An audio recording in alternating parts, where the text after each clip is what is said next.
Call our meeting to order. Welcome everyone to the March 25th, 2025 City Council meeting. I hereby call the meeting to order. Members of the public may attend the City Council meeting in person or may watch and listen remotely by viewing the meeting on Channel 8 WCTV and the city's website at wayzata.org/WCTV. Public comment during the public forum and/or public hearing portions of the meeting may be provided in person or at the meeting, in advance, or by logging into the Teams call and raising your hand during the public hearing. When your name is called in the meeting, you will be seen and heard in our council chambers and on the cable channel.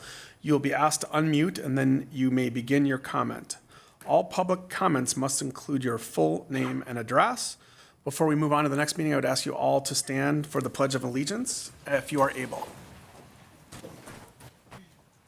Pledge allegiance to the flag of the United States of America and to the republic for which it stands, one nation, under God, indivisible, with liberty and justice for all. Thank you. The next item on the agenda is roll call. Let the record reflect that all are present with a noted excused absence of Councilmember Parkhill. I will note for the record that earlier this evening, the council participated in a workshop and reviewed and discussed the following: review of our short-term rental ordinance and provided staff guidance on future changes, potential changes to that. Review of our public safety plan for police presence for the upcoming busy season in downtown Wayzata, plus a comprehensive review of our ordinances and fines, and the review of a proposed citywide speed limit study. Next item for us is to approve the agenda. I need a motion to approve the agenda as is, or would any council member like to make a change? I'll move to approve the agenda as outlined. A second. Okay, moved in second. Any further discussion? All in favor say aye. Aye. Aye. That motion passes. The next item is the public forum, and I'm just going to be a little bit more specific about this, and I brought props. So if you're here to speak on the public forum, you need to fill out a white card. If you're here to speak on an agenda item, which I think some of you are here to speak on the subdivision application, you need to fill out a blue card and give it to staff, and then you'll be heard during that point in the meeting. So, again, if you are coming to the dais, you need to state your name, address, and indicate if you're representing a group, and limit your comments to 3 minutes. If it's something you wish to speak about that is on the agenda, again, fill out that form that I referenced earlier, or raise your hand on Zoom and let staff know that you want to be heard at the agenda item. So with that, we have a couple guests on our public forum that are not held to that same standard. We have Heather Edelson, Hennepin County Commissioner, District 6. I'll just give her a brief introduction and ask her to come to the dais. Go ahead. So she has a distinguished career in public service, having served in the Minnesota House from 2019 to 2024, representing District 50A in the western suburbs, which included Edina and surrounding areas. She is one of the few politicians I know that was elected twice in 2024. Yes, I did say twice. She stood for a special election earlier in the year and then was reelected in the fall. For the seat vacated by Commissioner Latanzra. And so she currently serves on the Resident Services, where she's the chair, the Administration, Operations, and Budget Committee, where she's the vice chair, the Law, Safety, and Justice Committee vice chair. And without further ado, I'll let City Manager offer any comments. We'll turn over to Heather. Thank you, Mr. Mayor. Just one note before we get the PowerPoint presentation running. I know most commissioners for Hennepin County, they have just a few cities. I think you've got, 20 or so? So it's a really privilege. I know you've got a lot of cities that you have to attend. We're really thrilled to have you here. Thank you, Mayor, for the introduction, and thank you, City Manager Dahl. My name's Heather Edelson. I'm your Hennepin County Commissioner. I was elected last May in a special election. And then, yes, Mayor, it was, my husband likes to say, somebody should never, ever do what I did again. In the House, I ran every 2 years for re-election. But there was a special in May. There was a primary before that, and then special in May, and then I was up for election again in November. So all that said, it is truly an honor to represent District 6, which is 16 cities. And of the 16 cities, tonight is my 12th presentation to of those 16 city council members, or 16 city councils, excuse me. And so I'm really excited. Kevin Anderson and I have both have 16 cities. And not that I'm competing and not that I'm competitive, but I am a little. And I think now that I'm on 12, and I think he might be at 1, so I'm just saying I'm winning right now. I'm winning. No competition. Okay, so here is, tonight my whole goal is to come annually and be able to update all of our city councils in District 6. So first of all, that you know who I am and that you can call me when you need things, and I'll give you my cell phone number tonight. That's all for the residents that are watching as well as people here. I was known at the Capitol as being somebody that was very accessible, that worked on bipartisan work. I led the Civility Caucus at the Capitol for 4 years. A lot of my legislation, over 95%, was bipartisan. I'm somebody that likes to get things done. And so otherwise, why are we in these positions, right? We all have better things to do, I'm sure, like go on this beautiful lake that we're on. So just a little bit about me before I go into the presentation. I live in Edina. Don't be mad at me. I know there's like a competition. My kids, I have 3 boys. My son, youngest son, he's 12. He plays basketball and football and soccer. And Wayzata is always a team to beat, so I'm not going to lie. And then I have 2 older ones that are 15. They have their permits. They are driving. I'm teaching kids how to drive, which is a whole different life skill you can't really control. But I will say that they are fully stopping at the stop sign. So I have to let the police chiefs know about that. So, all right, with that said, we are gonna go. I'm gonna hopefully, I got it. I got the clicker, right? Thank you. Okay, so here's District 6. District 6 is 16 cities, as we talked about. Some are smaller, some are larger, but you'll get this from me. All of them should be treated the same. You'll get the same responses and work responsiveness from me, regardless of how big your city is. So there it is. It's 182,000 people. Hennepin County has 1.3 million people. It's the largest populated county in the state of Minnesota. In terms of governments, there's the state of Minnesota with a $70 billion budget, and then there is Hennepin County, which is the next largest government in the state of Minnesota with a $3.1 billion budget. So we have 7 lines of business: health, income, justice, education, employment, housing, and connectivity. And I'm going to go through a little bit of those today so you understand a little bit about what the county does, because one of the biggest things I get in the House of Representatives, people kind of knew what I did, but I am not naive to the fact that absolutely no one knows what a Hennepin County Commissioner does. Actually, in fact, if I asked and polled people, I was like, 67,000 people voted for me, by the way. 67 of the 182,000, and I'm pretty sure a small fraction of them actually probably understand what a county commissioner does. And I won't lie, before I ran for this seat, I had to totally look it up. I was like, what do they do exactly? And had to talk to some people, like Jan Callison. All right, so here's Hennepin County's budget. We are at $3.1 billion. We just passed that levy increase. It was a 5.5% increase. And just for reference, the year before was a 6.5 increase. Ramsey County, this past budget year, they were at a 4.75 at the lowest. Anoka County was at 6.9% for their levy increase. Dakota County was at 9.9%, and Washington County was at 5.9%. So you can see Hennepin County was trying to be as reasonable as possible. And a lot of our cost went to, we have 10,000 employees at Hennepin County, and that means pay increases and cost of care for health insurance and things like that. We also had uncompensated care with the hospital, Hennepin Health, and we'll talk more about that later. So here's the pie and the breakdown. And Council Mayor, I can send you, and City Manager Dahl, I can send you the 2025 snapshot, which goes into more financial detail. But here's a breakdown of those 7 lines of service. As the Chair of Human Services, it's actually, if you look at Health and Human Services, it ends up being 42% of our budget at Hennepin County. And that's one of the things I worked a lot on at the Capitol. My former career before I went into politics, I was an outpatient mental health therapist. And so a lot of work around mental health. It's a need that we're seeing grow across the county and across the state. So human services, the one thing I really want to point out, and I'm going to try to be as succinct because I also have to go to Tonka Bay, and I know that you have a full agenda. But what I'd like to really highlight here on human services are the top one, specifically access, aging, and disability services. So when you think about one of the big things the county does is we have a person that has a disability or that's on an elderly waiver, they have to go through a Min Choices assessment every year. That is administered through the county. Now, the county is mandated to do that, and there are federal fundings that go, and that's essentially so the person can get the waiver. Now, every year, if you're a person that has a disability, it could be into perpetuity. Maybe you're born with a disability, you're gonna have it your entire life.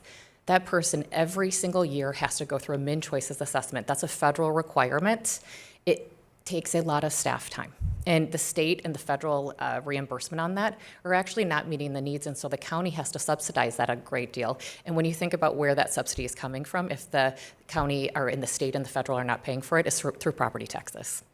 So, all right, so I mentioned that. So mental health, substance use, we do a lot of work around mental health and substance use recovery. We have a facility at 1800 Chicago.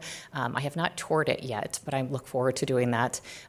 It has a lot of our it's actually, we're building a crisis response for our youth right now that are struggling with severe mental illness and really are cycling through our systems and don't have places to go, and that should be coming online in the next few months here.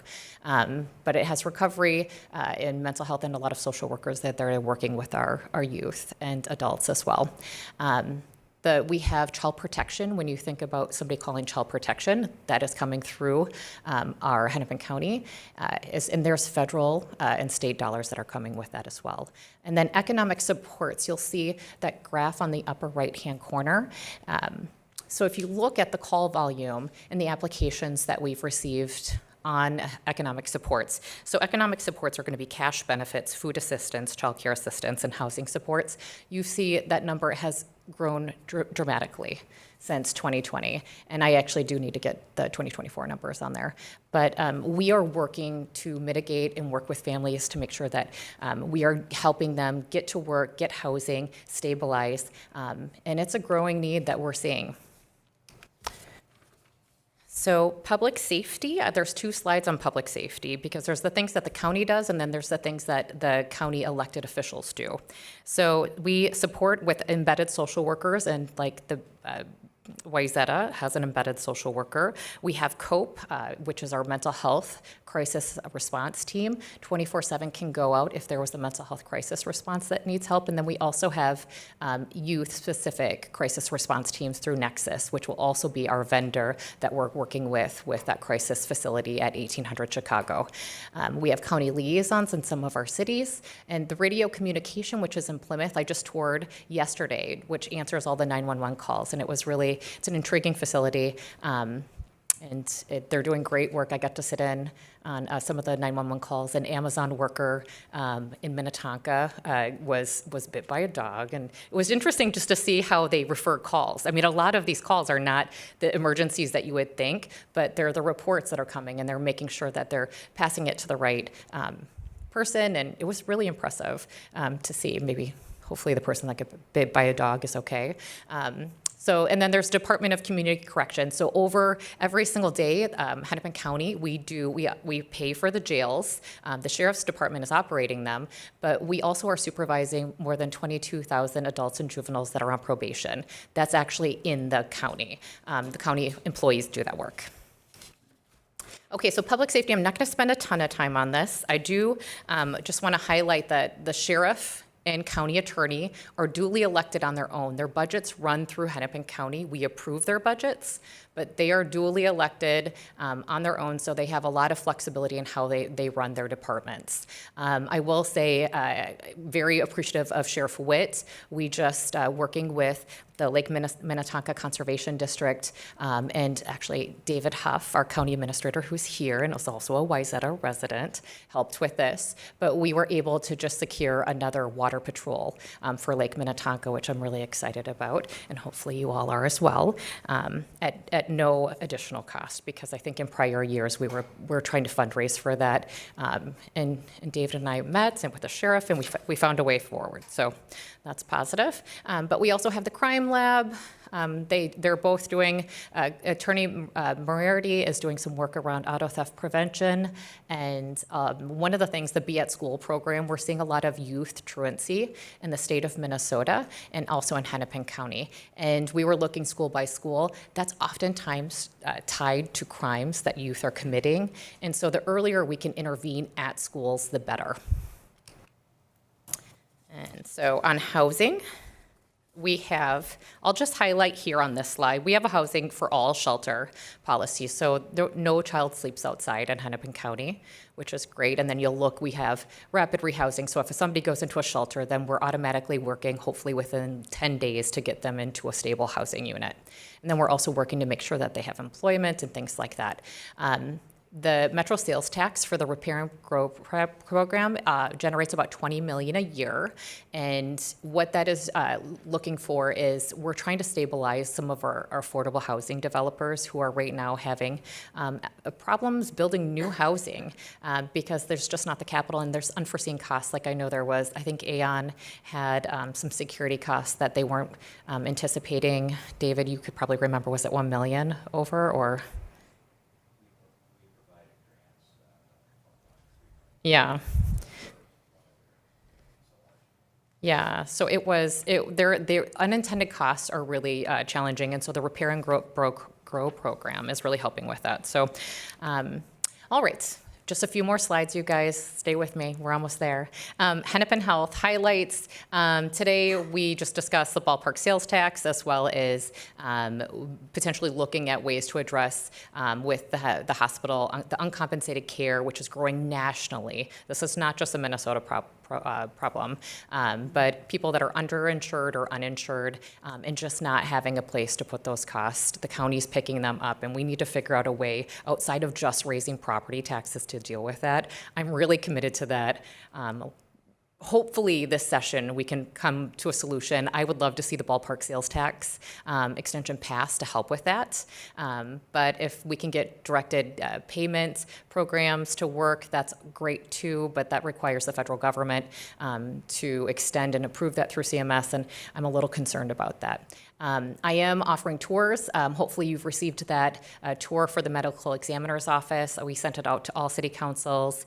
City Manager Dahl, did you receive that invite? Okay, good. So mayor and council members, I would love you to join.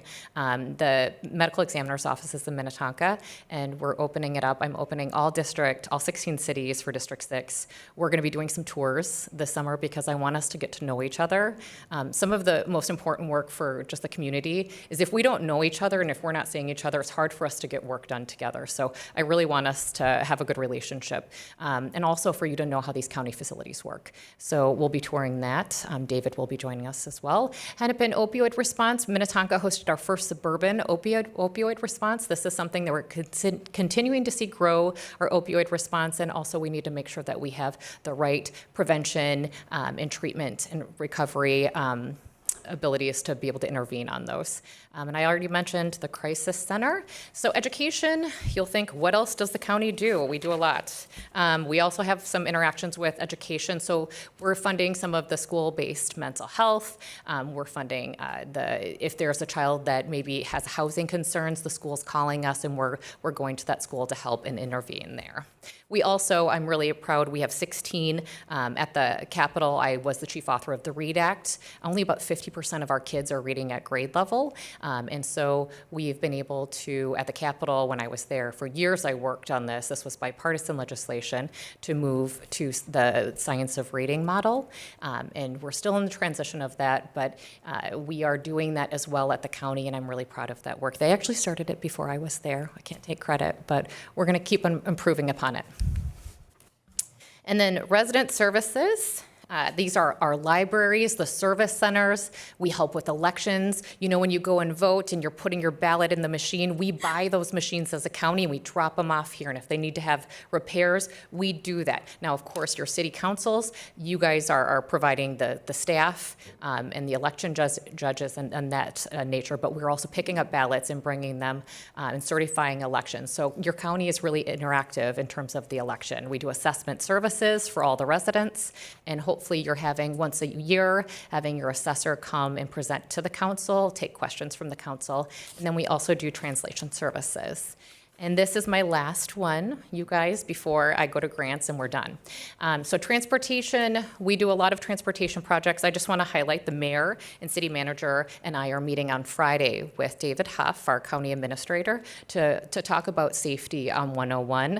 And I want to thank the mayor for reaching out on that issue. I look forward to collaborating to address the community's concerns.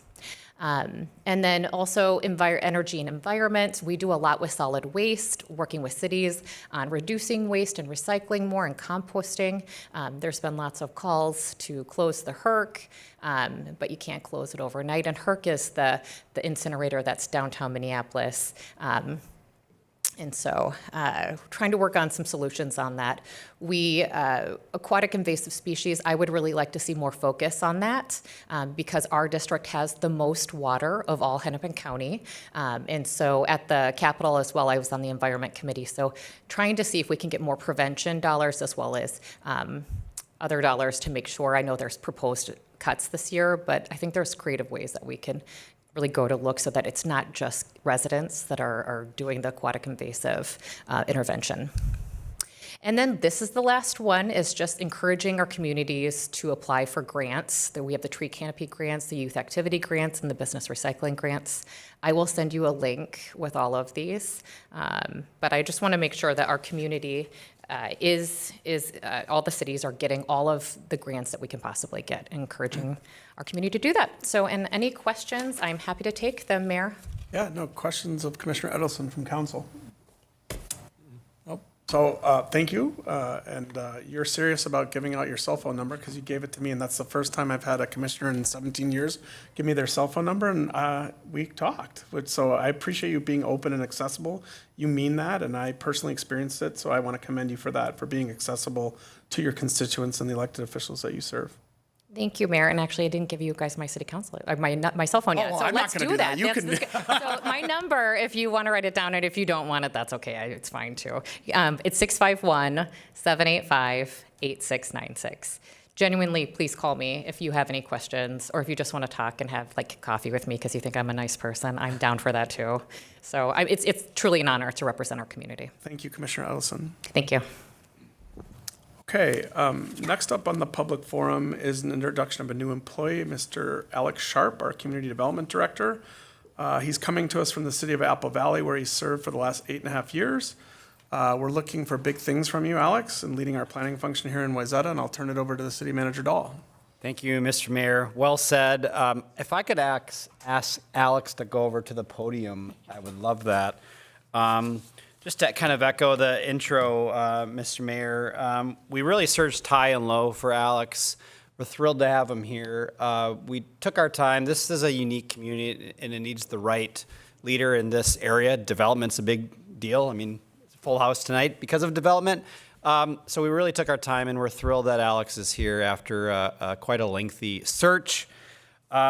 I feel that Alex is a great fit. He embodies our values as an organization. First and foremost, excellence, friendliness, responsiveness, and teamwork. Those values are important to us because they really are the epitome of what makes a small town, especially a small town government, excellent. And that's what we strive for, and Alex embodies those. He also just gets it. He values relationships, whether it's with his team, council, me, and most importantly, I would say, is the community. And I've already seen that firsthand. So we're really excited for him. He's been a great fit thus far. As the mayor mentioned, he comes from Shakopee and more recently in Apple Valley. He worked on a lot of really exciting planning projects like chickens, short-term rentals. I joke about that, but they're important to the community. Also, other cool economic development stuff If you haven't already met him, give him a call, invite him for coffee. He's got some cool stuff that he's worked on in the past, and I think some pretty cool stories as well. He comes for us, or he lives in the southern part of Hennepin County towards the river, so he's probably attracted to water, I guess. If you live by the Minnesota River and now you're at Lake Minnetonka, there's probably a correlation there. We like it because you're here, so that's good. And he lives with his wife, Jess, and he's got 2 dogs, Watson and Baxter, and he talks about them a lot, which is great because they're cute dogs and they make people happy. So, Alex, we're happy that you're here, and I'd love to have you say a little bit more, anything that I missed about yourself, and keep it under 30 minutes, please. 28. Thank you for the introduction, Jeff. Yeah, I've been doing this most of my life. I knew that planning was a field that I'd really wanted to go into. Ultimately, it was that or civil engineering, so that's how it allows me to get along with engineers as well, which can be key part of my position. Yeah, but I've really enjoyed my time here thus far, and thus far, what I can really highlight is that the community has been very welcoming. And I'd mentioned in the interview when I first started looking at the position, I really didn't have an impression that Wayzata would be 4,400 or 4,500 people. It really appears to be a significantly larger community in the influence that it has over our urban region, and that's something that was of high interest, and it has been a lot of fun to actually see others in the development community already within my short time here represent. Just seeing people immediately say, well, you're over 10,000 people, right? And then, no, you will be soon, right? No. So that's been a lot of fun and a little bit vindicating because I really had no concept. So it's been a pleasure, and I look forward to serving the community in this role. Thank you, Alex. Any comments or questions from council? I told him you guys would grill him, so. Well, I mean, Park Hill's not here. He's usually the one that leans into that. But, I don't have any softballs or hard questions for you, Alex. Just, welcome, and you got a big job, and we expect big things. Appreciate it. Thank you. Okay, thank you. Next on our, Mr. City Manager, do we have anyone on Teams that wanted to speak in the public forum? Mr. Mayor, we do not. Okay. Moving on then to new agenda items is item number 6. Does anyone here on council have any new items to add to the agenda or bring up this evening? Okay, hearing none, we'll move on. Next is the consent agenda, item 7.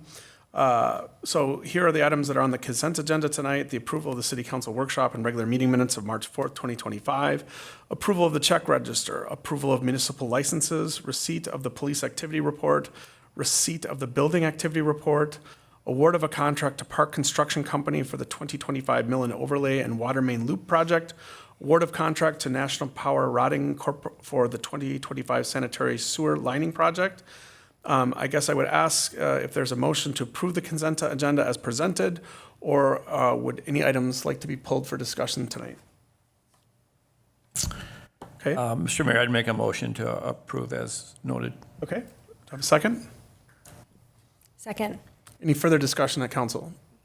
All in favor say aye. Aye. All opposed, no. The motion passes. Next is new business, and again, just to remind you, just because we do have a few people here, if you do want to speak on this next item, please fill out a blue card and hand it to our staff so that you can be recognized. But the next item is item 8A under new business, to consider adoption of resolutions 06-2025, approving the preliminary plat at 565 Ferndale Road West, otherwise known as Ferndale Bluff.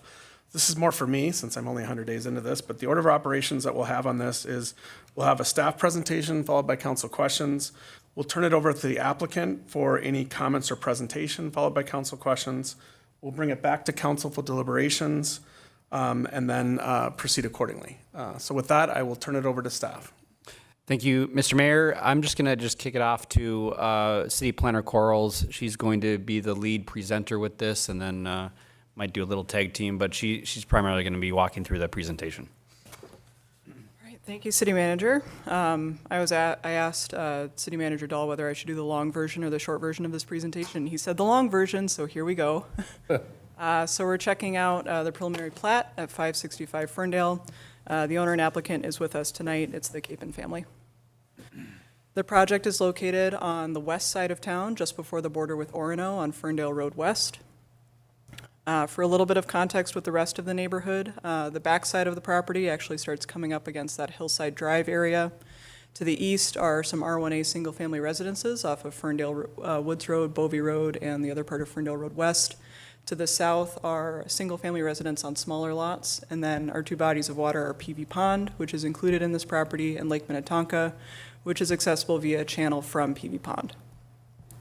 For a street view, this is from greener times, but that first one is looking north from the driveway entrance where it sits today.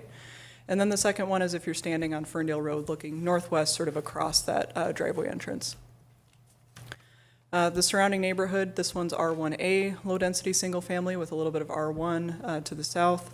And then in our comprehensive plan, we guide it as a state single-family. That's a quarter of a unit to half a unit per acre. And the lot is also within the Shoreland Overlay District as well. In reviewing existing conditions, that orange there's an existing house, a detached garage, and then a guest house.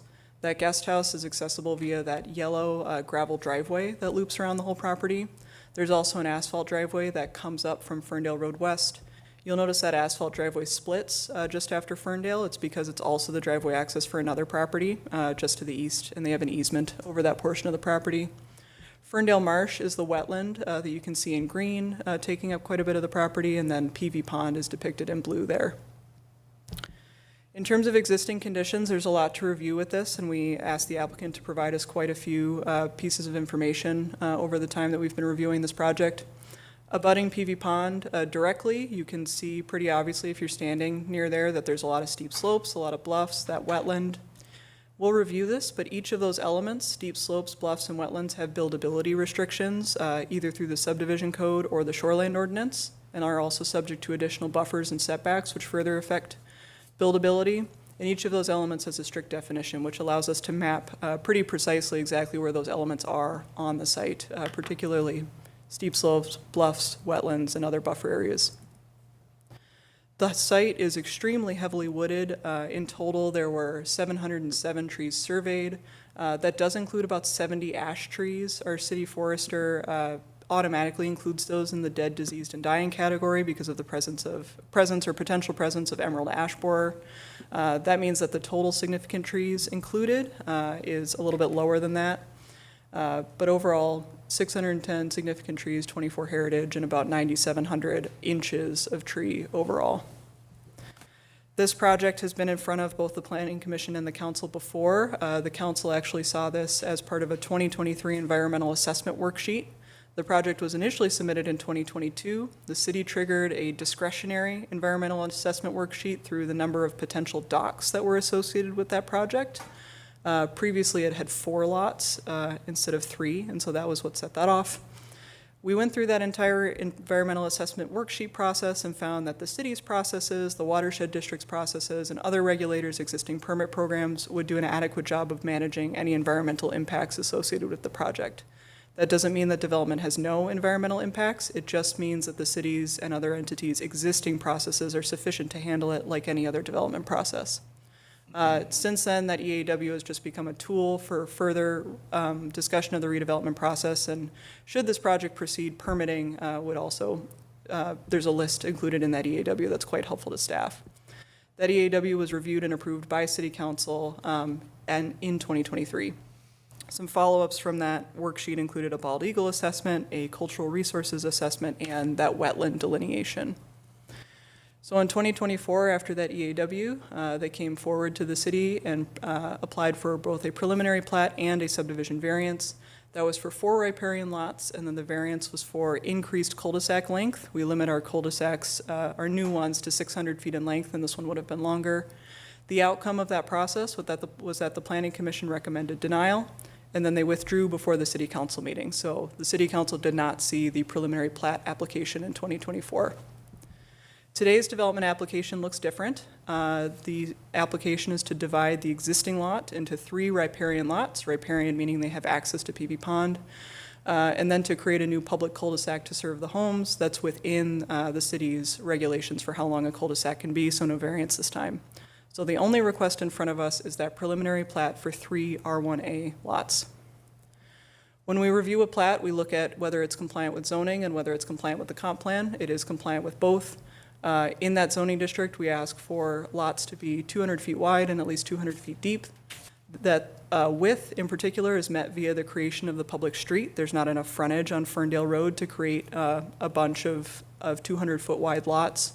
And then an 80,000 square foot lot size minimum, which is met on all three. We look at density in the comp plan.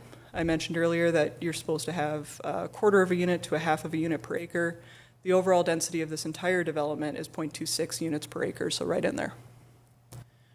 When we look at R1A zoning, we also take a look at lot coverage and impervious surface. We didn't ask for house plans. We didn't ask for exact building footprints. Those are going to be left up to future homeowners. But we did ask for demonstration building pads and demonstration driveways to show that, those buildable areas were possible and reasonable and that we could evaluate them for other impacts. Because these lots are so large and because those buildable areas are affected by all of those other factors that we talked about, it's really tough to go over on items like impervious surface and lot coverage. It's just hard to get up to those percentages, which is good. Other subdivision standards, this one was particularly important on the last round. Side lot lines are supposed to be at right angles to street lines or radial to the lakeshore. Now, the street and the lakeshore are not parallel to one another, so each of these lots has two lines associated with it, the easternmost one being radial to the street and the westernmost one being radial to the lakeshore. So that's compliant as well. Setbacks are a big discussion with this project because of the way that our shoreline code is set up. Within our shoreline code, when you're abutting a lake or a body of water, we want your house to be 75 feet away from the water, or if you draw a line between the two structures next to you, behind that line. This means that on for instance, a lakeshore that's pretty straight across, you're going to have houses that sort of move back over time with redevelopment. But in this case, because the house on Lot 1 to the north is actually quite far away from the lakeshore, it produces potentially some issues with having future setback variances be necessary for other homes to be built. The applicant has proposed to address this through including a covenant on Lot 1 in their development agreement to staff satisfaction. I mentioned those bluffs and steep slopes. This is just a quick review of how those areas affect those buildable areas. There's bluff on every lot. Bluff impact zones extend out from the top of a bluff where we don't allow grading. The bluff setback is also from other portions of the bluff, and we can't put any buildings or structures placed within those setbacks. So those proposed building pads that we show, which again are approximate in general, are located in bluff compliant areas. Our subdivision code gets into a lot of detail about protected areas, and specifically steep slopes are the biggest concern with this application. The subdivision code gets specifically into whether those areas are going to be incorporated into lots within the proposed subdivision, and it defines those as slopes over 18%. There are slopes over 18% affected within the entire subdivision application, but they're affected by the construction of the street. They're not affected by the construction associated with the homes, whether it's driveways or other potential grading activities associated with the homes. So that's an important point that was addressed between the last application and this one. Trees, we can't evaluate every single tree impact because, again, we don't know exactly what those buildable areas will look like, but it's been evaluated through a couple of different lenses, and all of that analysis, of which there is plenty, is located within the packet. The biggest thing to note is that the road construction does not affect any heritage trees. It does affect significant trees, but no heritage trees. The applicant is proposing about 100 inches of replacement, which is certainly below the 577 inches of replacement that would be required with that much tree loss. However, the site is so heavily wooded that it's best practice not to necessarily go and replant all of those trees in those wooded areas just for the benefit of their survival. And then, as I mentioned, within those buildable areas, those demonstration building pads and driveways appear to impact significant trees, but also appear to have limited impact on heritage trees. And those exact numbers will be determined by the actions of future property owners. The street is certainly the biggest talking point of this application. It's 526 feet long, which provides sufficient frontage for those 3 R1A lots. There are 2 stormwater ponds proposed, one of which is on the north end in Lot 1, and one of which is on the south end at the south end of Lot 3. You can see from the road profile just on the bottom of the screen that the road goes over a significant sort of hump over the property and through the existing hill a little bit. And we'll talk a little bit more about what that ends up looking like from a grading perspective. But the important thing to note about the street is that it meets our minimum subdivision standards for a public street. So that involves a pavement width of 26 feet and an overall right-of-way width of 50 feet, along with fire code minimums. And those fire code minimums are not much less than city code street minimums. That's what they're based on. There are two outlots proposed for this project. Outlot A is across the street from Lot 3, and Outlot B is across the street from Lot 2. The development agreement will include, an agreement to tie those outlots to those two private lots. And the idea behind that is that those outlots are going to contain one of the retaining walls. So the idea is that long-term maintenance of those retaining walls would remain a private responsibility, and this is based on the city engineer's recommendation about those retaining walls. This is just a quick summary slide, but there's different types of grading associated with this. Some of this is associated with the actual subdivision application in front of us, and then other parts of that grading will be associated with what those future property owners do in the future. For more details on those retaining walls, just to note, the one that's west of the public road and on those outlots will peak at 8 feet tall, although that's just in the middle. On either side, it'll sort of come up gradually. And then that one east of the public road will peak at 7 feet tall and is squarely on lots 2 and 3. Both of those are in red on the image. The engineer has reviewed the submitted documents and the EAW and provided no additional comments at this time, although the city engineer will be quite involved during that final plat and development agreement and subsequent permitting. We did our standard notification to the Sun Sailor and our property owner mailer, and we've gotten a lot of public comments associated with this project. As of about 2 o'clock today, I've received 39 public comments, both before the Planning Commission meeting and since then.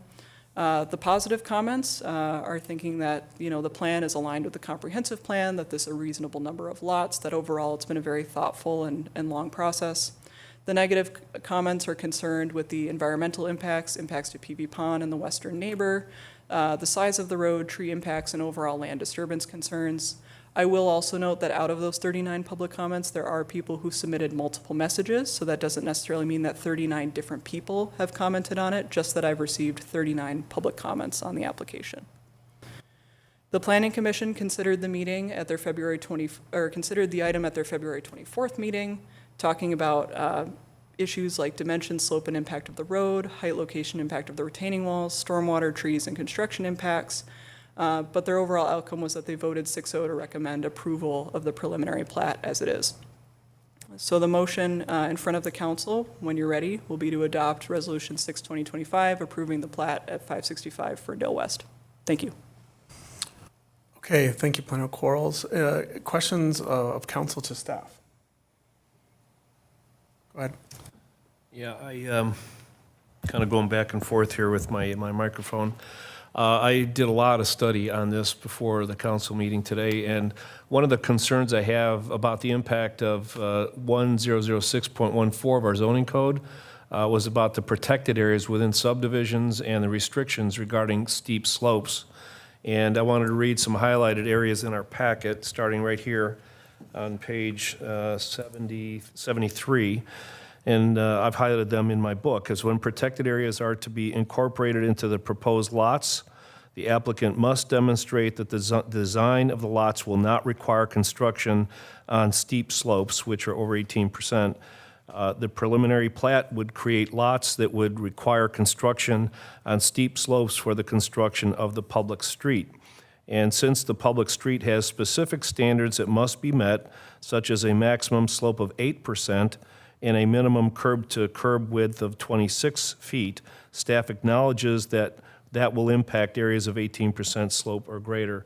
So one of my concerns is, what do you have to say about the fact that the street itself that the city is putting in would so severely violate this particular part of the code? Thank you, council member. The closest reading of the code notes that when those areas, those 18% slope areas, are incorporated into lots, and the proposed subdivision has both lots and public right-of-way, which is not included in those lots. Those 18% slopes are impacted by the public right-of-way, but the applicant has shown through driveway design and potential buildable areas that there won't be impacts to 18% slopes within the lots of the subdivision. But again, the city is violating that for the public road. The applicant is proposing the public road. That's it. Other questions of staff? Go ahead. Thank you. As we're talking about the slopes on the public road, you mentioned the retaining walls, one peaks at 8 feet and the other peaks at 7 feet. Do they peak at the same place? That's a great question. I might default to planner's waiver to answer in a moment, but I would think that, I don't think that the grading is that uneven side to side. I think that when you're cutting through that sort of deepest part of the hill, I think it's probably going to be roughly the same on both sides, but Can you give me a minute to Yes. follow up? I could even ask another question. Well, okay. Sticking to the street. So how many homes are actually serviced by by the cul-de-sac? Like when we talk about the cul-de-sac, are we just talking about the circle at the end, or are we talking about the whole road?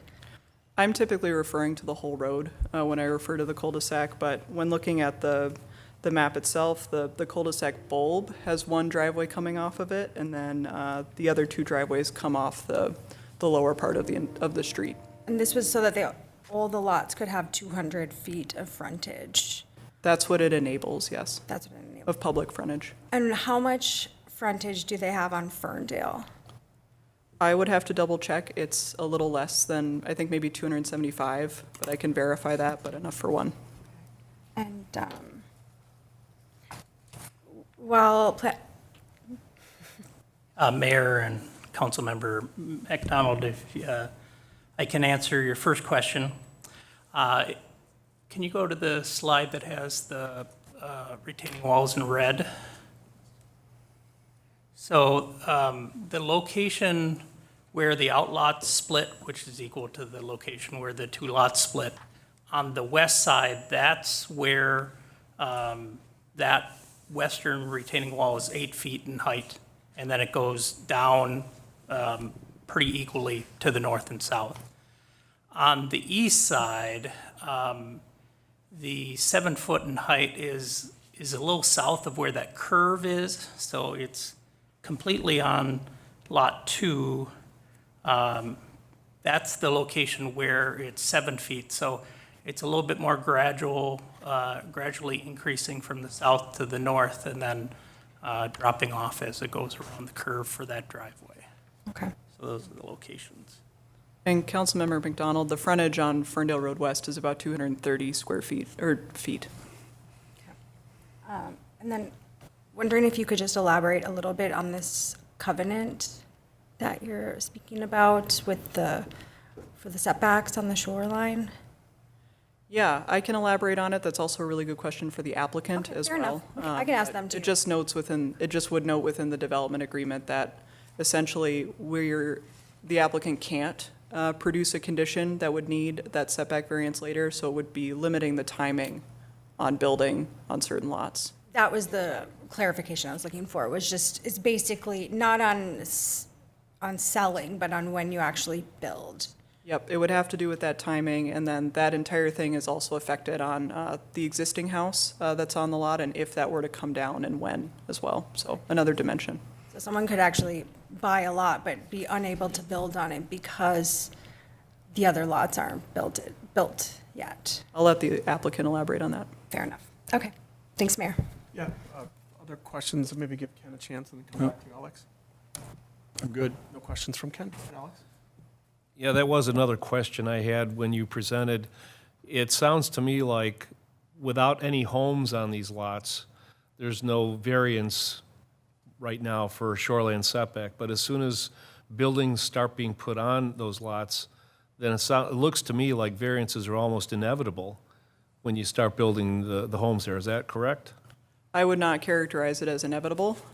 There's a couple of factors with that. One being that existing house, which sits about here on the lots today, so that affects potential buildability over here and over here. There's also a lot at, I believe, 513 Ferndale Road West that also is on PV Pond, and so further draws another line having to do with buildability. That one helps quite a bit because that one's, set much more further forward towards the pond. But the one contrast between this application and the 4-lot subdivision application was that one had a whole host of scenarios that could produce variances. This one has much, much fewer. And I can let the applicant elaborate on that a little more.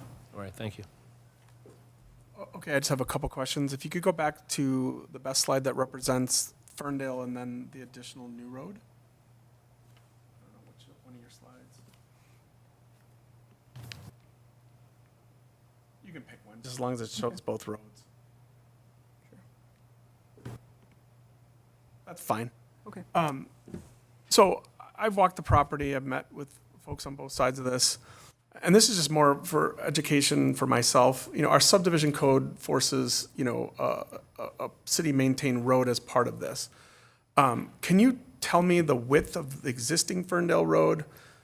I think you referenced that this road is 26 feet, but with 50 foot to cover, access or easement to it. But could you characterize the width of Ferndale compared to the width of this road?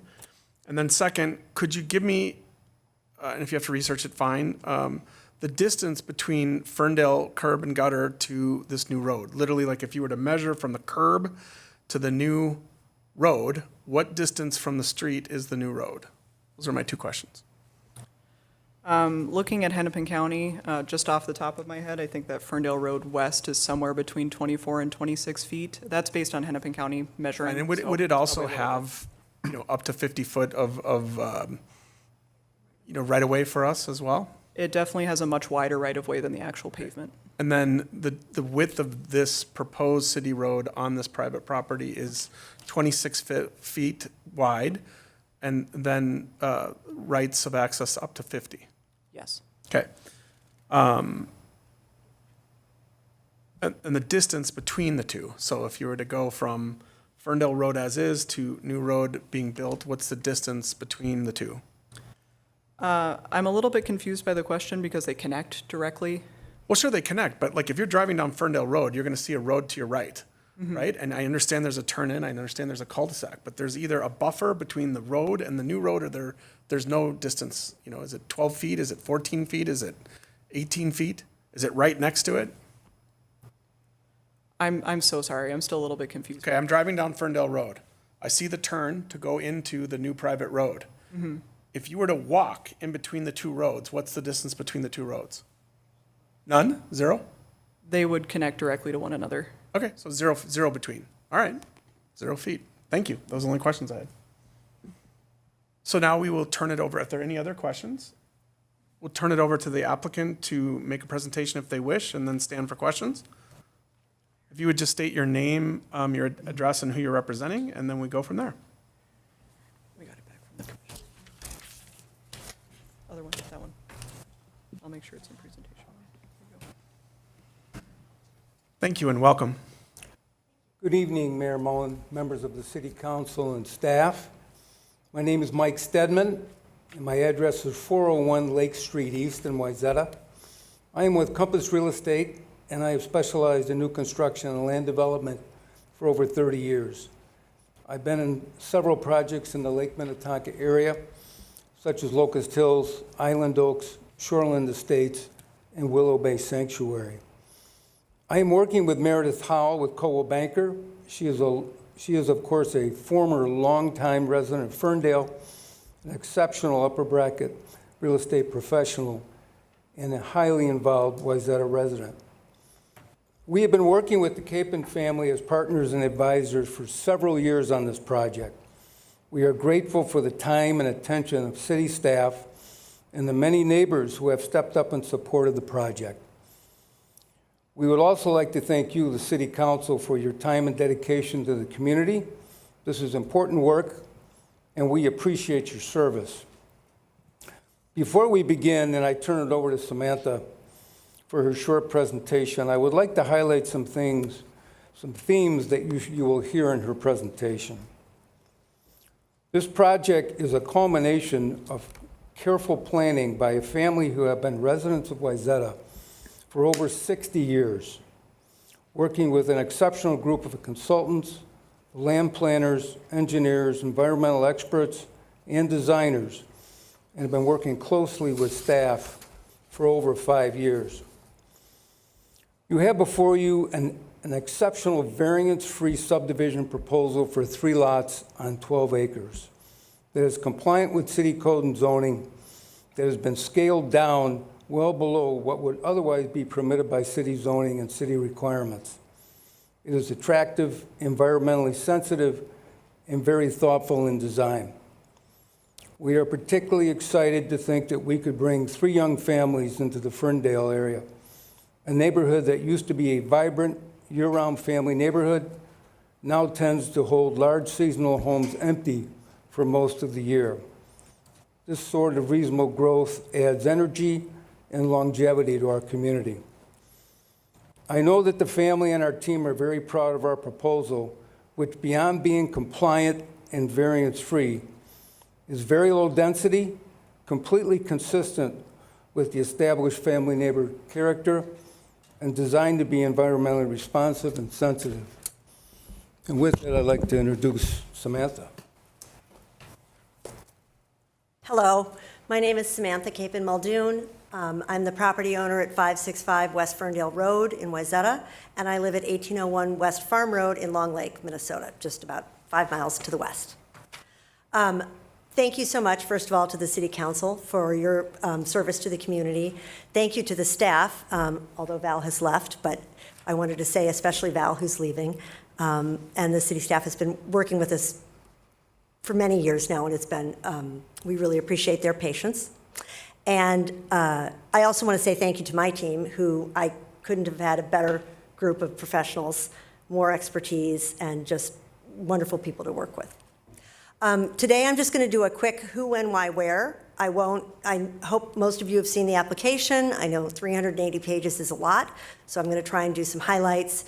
Some of you may have seen our planning meeting presentation, so I'll buzz through the slides as much as possible, and at the end, I'll be around to answer questions.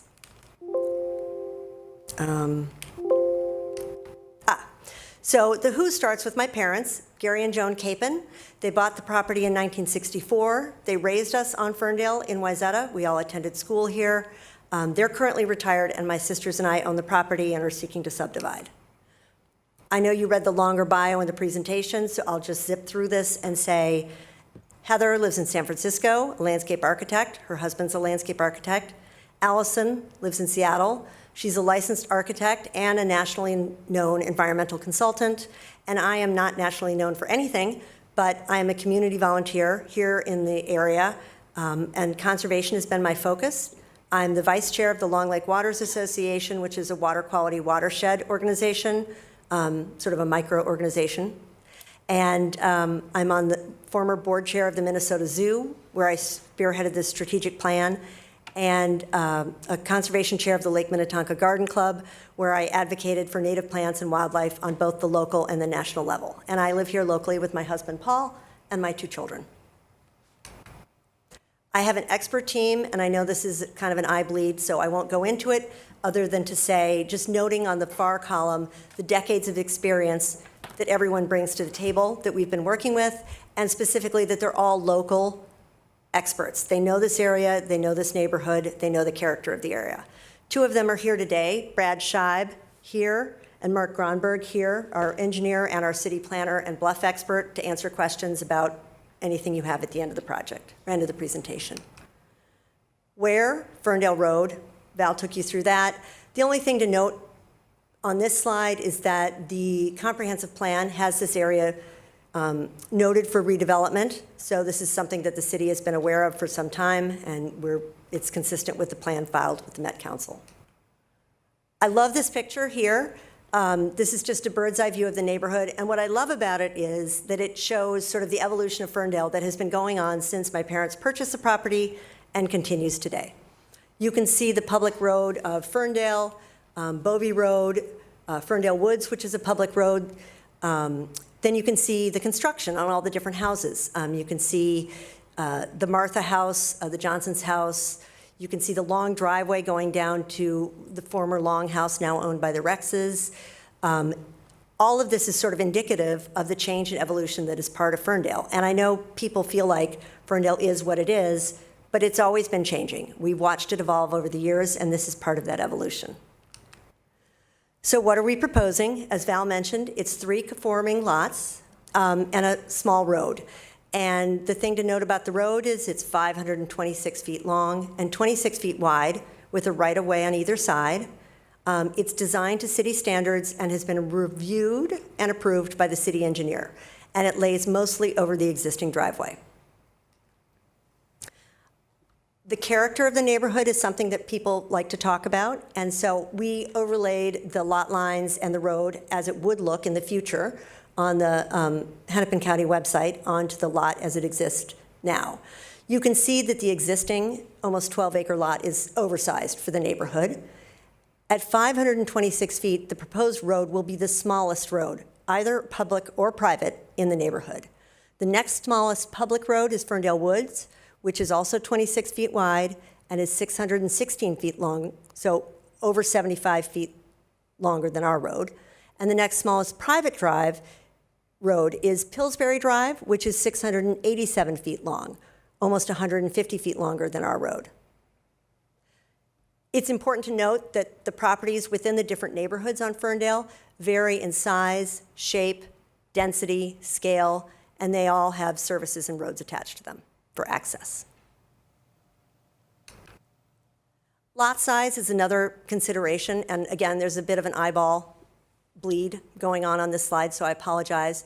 But I think it's worth noting that at 508,000, well, over 500,000 square feet, our property is excessive when compared to the other properties in the neighborhood. The smallest property is the Martha property at 520. That's only 18,000 square feet. You could define the neighborhood as the properties around PV Pond. You know, neighborhood is a loose term. So if you only look at those properties, they go from 1 acre to 6.3 acres.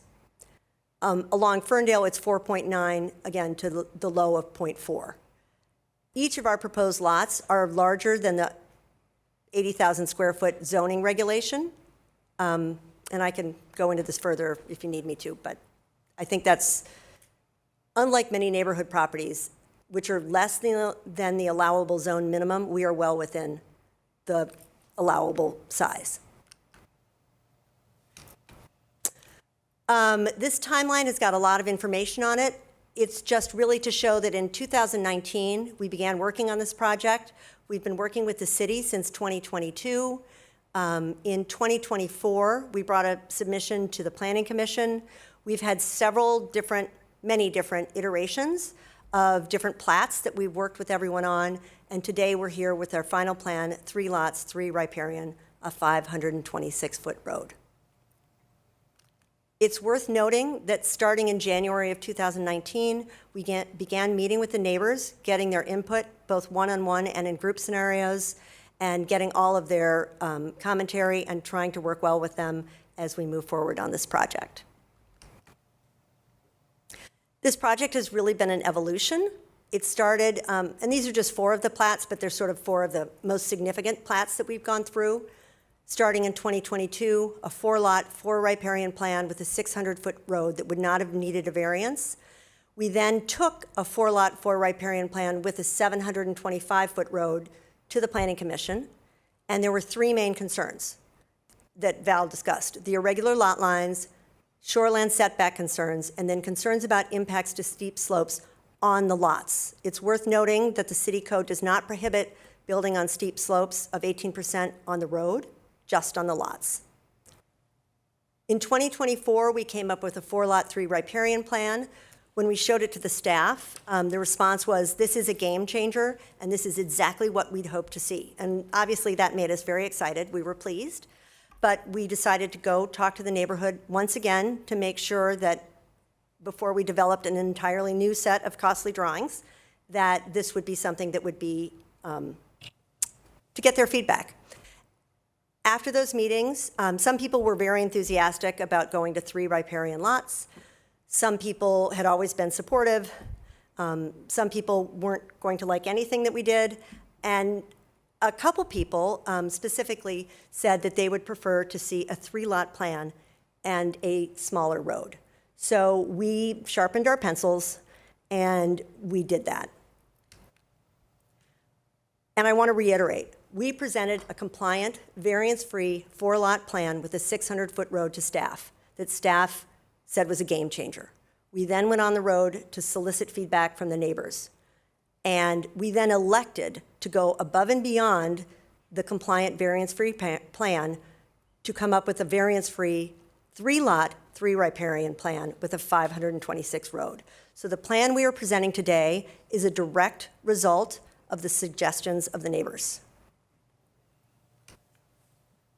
And this is not an insignificant concession. We have reduced the residential lots from 5 to 4 to 3. We have reduced the riparian lots from 4 to 3 on over 400 feet of shoreline. We have reduced the road from 725 to 600 to 526. We've rerouted the road onto the drive to avoid trees, and we added a curve to the road to improve aesthetics. We reduced the scope of the retaining walls by half. We relocated the cul-de-sac to be below the sightline of the western neighbor. We are improving the forest variety and health through native plant replanting. We are minimizing the tree removals within the tree preservation code to less than 16% of the trees. And we are eliminating all heritage tree removals. We are regrading the drive from its current 15% slope, which does not meet code, to bring it to an 8% standard in current code. And we are eliminating all example lot and driveway grading on steep slopes over 18%. And we are minimizing 18% grading to areas on the proposed road, which is not prohibited by code, which is less than 1.5% of the total property value. There have been a lot of misconceptions and confusions surrounding this project. Some people, when I read through the letters from the neighbors, I could tell that people hadn't gotten up-to-date information, and so I thought some clarifications might be useful. The paved road is 26 feet wide, which is the same amount as Ferndale Woods, and the right-of-way on either side is not paved. It's going to be landscaped, and it's going to be permeable. The road will be hidden completely from PV Pond, and the construction of the road is estimated to be anywhere from 4 to 8 weeks. And then the new road, once in, will provide staging for vehicles for the construction of the homes, so they won't be on Ferndale bothering the neighbors. The retaining wall, again, has been stated, is 8 feet high at the highest point, but it's only 10% of the wall where it's 8 feet high. It gradually slopes up as you saw the curvature of the hill sort of dictates that. The highest point on the east wall is only 7 feet, and again, that's only for a portion of the road. The walls will be going down from the existing grade to the new road below. I think some people thought they were raising up from the existing grade, and that's not true. We're cutting into the grade.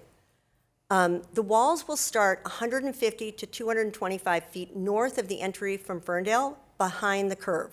So if you're standing on Ferndale, they're very far from Ferndale. You would have to crane your neck around and look around the curve to see the road from the retaining walls from Ferndale. And they won't, again, be visible from PV Pond or to any of the residents of the neighborhood. Both the length and the surface area of the retaining walls, again, have been decreased by 50%. The stormwater ponds are not ponds. They are rainwater gardens that would hold rain only after a very large storm, which, according to the weather app, is only up to 4 times a year are the storms large enough where there would have any water in the ponds, and even then it would only be for 24 to 48 hours.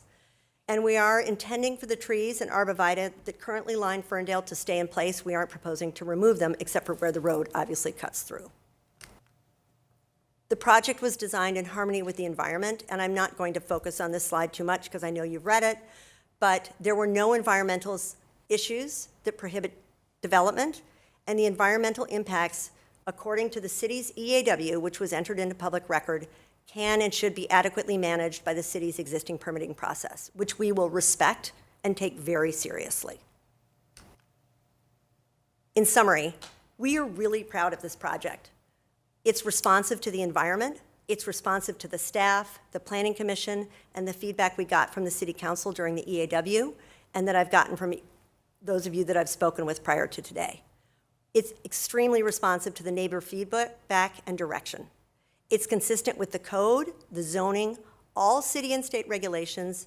It's variance-free and compliant. It's consistent with the Wayzata Comprehensive Plan as submitted to the Met Council, and it's consistent with the existing neighborhood character in terms of size and scale, which is defined and expressed by the current city code.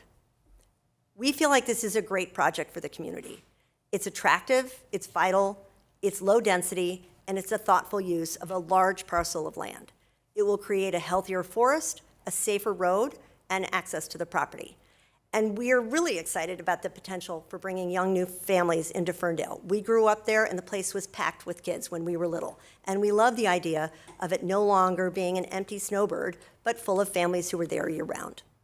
The Planning Commission's unanimous approval 2 weeks ago is a testament to the high quality and thoughtful nature that we have brought to this project and its appropriateness to the community. The reason we're here is because we grew up here. We love this community. We loved growing up on Ferndale, and our guiding vision has always been the stewardship of our property with a thoughtful, small-scale development that was responsive to the city and the environment, that is consistent with the character and the code that would allow us to realize the value in the property. And the current project reflects that vision. It's 3 lots on 12 acres. It avoids all wetlands, bluffs, waterways, shorelines, and heritage trees. It respects all the codes and variances. Somebody said to me, wow, it's so complicated. And I thought, no, it's not complicated. It's detailed.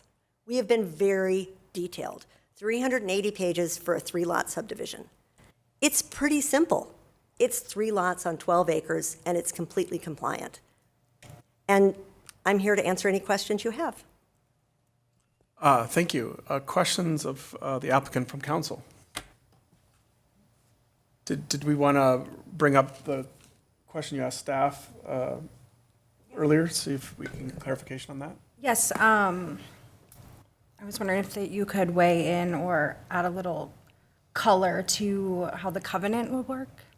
I can bring up my lawyer, too. I'm not a lawyer. But I mean, you could just, some high levels to explain to me and the Can maybe community what stand at that. the microphone so the public could hear you, then that's okay. It's okay. So briefly, the way the shoreline setback works is if Lot 1, which is the northernmost lot, builds first, it would create that line between the 2 houses would tighten Lot 2. So we've agreed with the city to come up with a covenant that would address the order of construction. And Pat, do you want to come and talk to it? I don't. Mr. Mayor, members of the council, Patrick B. Steinhoff, Malkerson, Gunn, Martin, I'm the attorney for the applicant. So there's basically one scenario in which a variance would be necessary. So the applicant will enter into an agreement with the city. I'll draft it, or the city attorney will draft it, and it will prevent that scenario from happening. So Lot 1 won't build first, the other 2 will build first, and that will eliminate the possibility that there'll be a need for a lakeshore setback variance for the other houses. So any questions about that? That was helpful. Okay, thank you. Thank you. Any further questions of the applicant? I've got a few more, if I should just kind of knock them out. Okay. You and Mr. Stedman both mentioned that you were excited that this would bring young families to the neighborhood. And I felt like maybe it was just an off-the-cuff comment of a hope, but you both seem rather confident of it, and I'm wondering if there's something I'm missing. Why the We've confidence? had a lot of interest from people with children moving in. So that's our hope, is that interest will turn into fruition. Okay. You also mentioned tree removals to less than 16%. I'm assuming that's the road, or does that include the building pads as well? Eric can speak, I think, the demonstration building pads and demonstration driveways obviously are just possibilities, but when you factor those in, those were also below the threshold within the tree preservation plan. Do you want to? 16% is road and storm ponds, but we did do the calculations. Do you want to? So this is Brad. Hi, Brad. Yes. I'm Brad Scheib. I'm with HKGI. I'm the planner on the project. The 16% that you're referencing is literally just the impact that's part of the grading exercise, which is the storm ponds and the road construction only. So that 16% is not including the potential building pads. Okay, appreciate it. And I'm going to pass the question asking to my colleagues, but I just want to say I might come back and ask more questions. You said this isn't complicated, but I think that it is actually kind of complicated, so I make no promises there won't be further questions. Questions welcome. Fair enough. Any further questions from council to the applicant at this time? There is, I do have a slide prepared on the 18%, if Alex would like me to show that. Because that was a discussion that came up. You asked a question about the grade and. Well, I say more information is better than less, so if you've got something that can enlighten us, sure. Hold on, let me find out where it is. Yeah, take your time.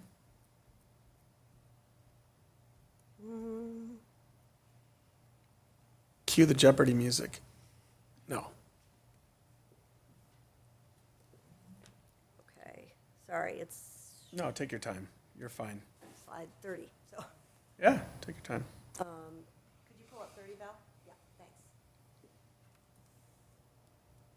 So. And then just, sorry, step to the Oh, microphone. yeah, I'm I sorry, because you have apologize. a vast I feel viewing so audience trapped. watching you on TV here, so we Yeah. don't want to leave them out. So the ordinance 1006.14 requires that the proposed design will not require constructions on slopes over 18%. However, this requirement only applies to sensitive areas where these areas are to be incorporated into lots within the proposed subdivision. Sensitive areas in this section of the code are wetlands, drainage ways, watercourses, floodable areas, or steep slopes, and it doesn't refer to woods or vegetation. This requirement does not apply to areas that are not sensitive areas, i.e. a paved driveway is not a sensitive area, it's paved, and it's not incorporated into lots because it's a public road.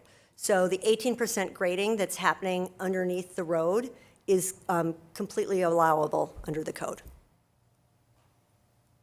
And again, for perspective, we are limiting that 18% grading to the road, and it is less than 1.5% of the total property area. We have routed the road to avoid as much as 18% as possible.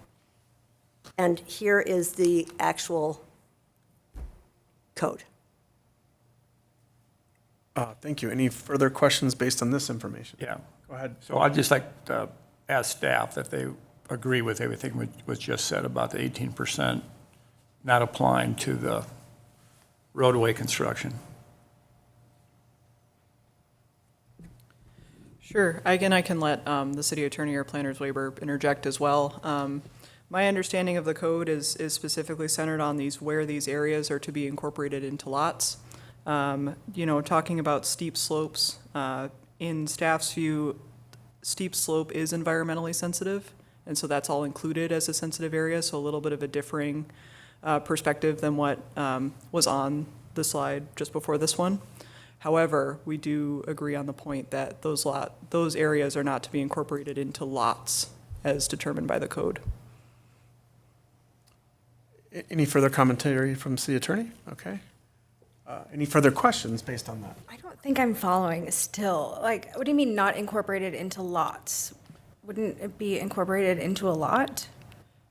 I think the clarification that I can make is that the subdivision creates 3 new private lots, right? Those 3 new R1A lots. The street is not a lot.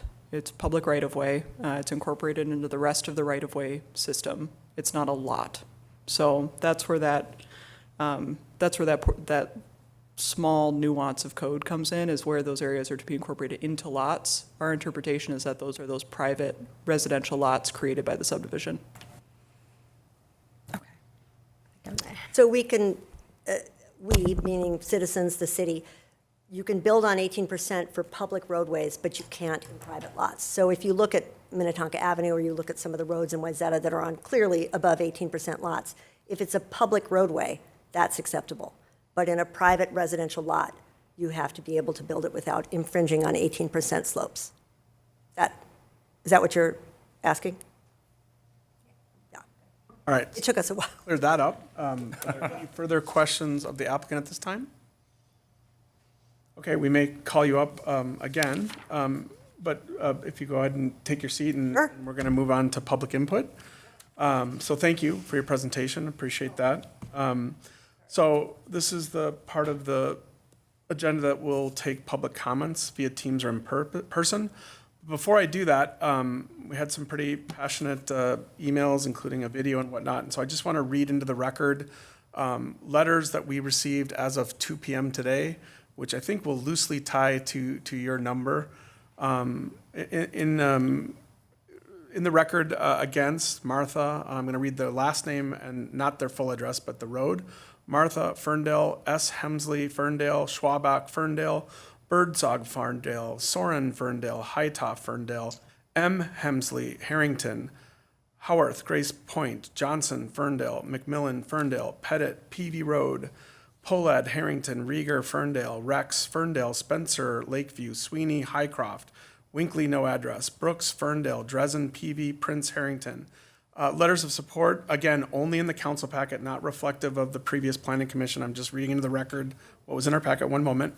In the affirmative, Piper, Highcroft Road, Howell, Lake Street, Joan Capon, which I assume is your parents, Ferndale, Atwater, Ferndale, Jones, Ferndale, Schiffman, Minneapolis, Slocum, Ferndale, Swanson, Harrington, Bennett, Breezy Point, McGuire, Ferndale.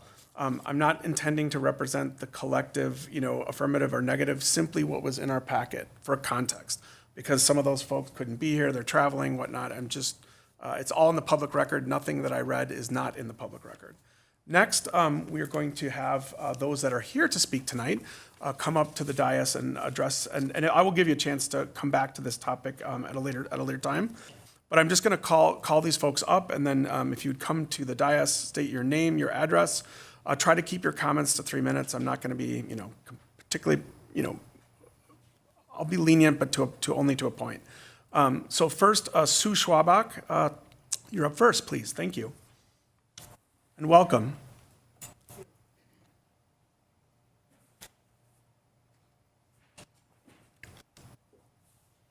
My name is Sue Schwalbach. I live at 510 Ferndale Road West, and I've been tuned into this loop since the beginning, and it's a pleasure to see all of you. I know there's been a lot of work that's gone on. I know that everybody's trying to understand what I think is also a complex application here, and some of us have read every page, and sometimes the pages several times.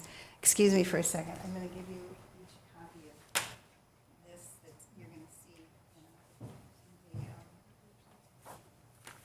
in the larger size. And Mr. Mayor, I believe that image is in our packet as well. Is there any way you can put it on the screen, or no? So the public can see it? I don't remember seeing this in the packet. Oh, yes, I do. It was included in some of the feedback. But maybe just pause for one moment, just so that we could help by giving a visual aid to the public, and then we'll let you proceed.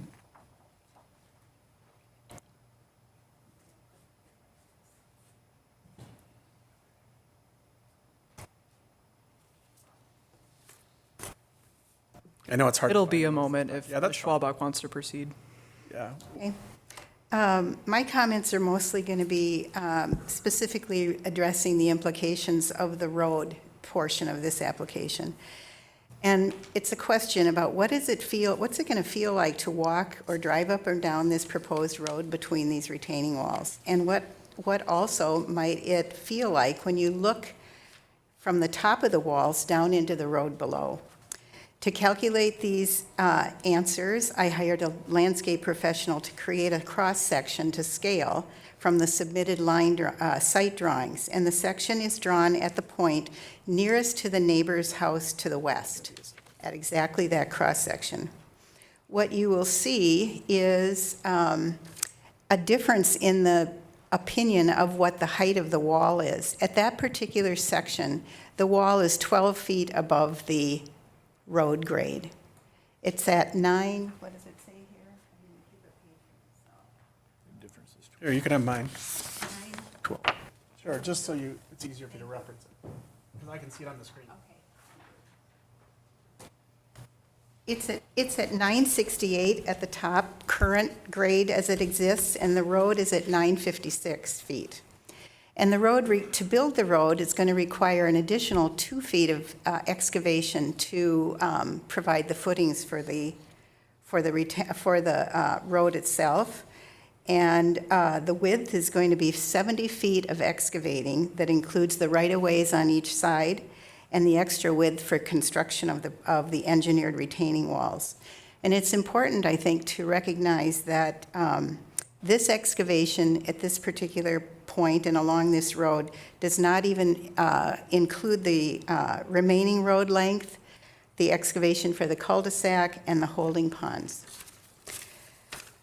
While trees are going to be cut down for the road as stated in the application, we must be ready for a long and full 86-foot swath of loss of trees within 2 years because of the damage to the roots during this kind of excavation. And we want to remember that in the first proposal, it was estimated by contractors that 500 to 700 truckloads of fill or cut or debris would be going in and out of this property. And at this time, those numbers are probably low because of the addition of these retaining walls. I've spent time reading the 2040 Comprehensive Plan, which outlines future goals for our city. It consistently states important goals such as preserving the community's natural amenities, including tree coverage, wildlife habitat, steep slopes and wetlands, protecting property values and existing stands of mature trees on public and private property. The city also has multiple standards for approving a subdivision that require minimal grading or cutting and soil disruption. Just to notice, give you 1 minute warning. Oh. You're already at 5 minutes, so I'm being more than. Well, counting all that? Okay, property valuation to the property to the west will definitely be affected if this road is allowed to cut deeply along the property line. The property to the southwest will be suffer as well. Several years ago, the Black Dog project was proposed for 3 homes at the east end of Lake Street, and the City Council wisely recognized that problems would arise and the project did not fit into the neighborhood. The 3-home application was denied and 2 homes were approved. I ask that we have had real estate professionals and engineering experts make us feel that anything is possible. However, in this case, the intense research and analysis shows that this application and the road on it, the road especially, needs more careful examination and by the city for all the reasons stated above. I ask that the council acknowledge the issues here and recognize that this road should not be allowed on this property. I urge you to deny this request as it stands, and hopefully we can come up with another way to access this road or this property than this wide, deep amount of excavating that is needed to get to these homes. Thank you. Yeah, thank you very much. And I will also note that we do have your submittal in writing as well in the record, and thank you for your thoughtful comments. Next up, I'd like to invite Steve Hemsley to the dais, please.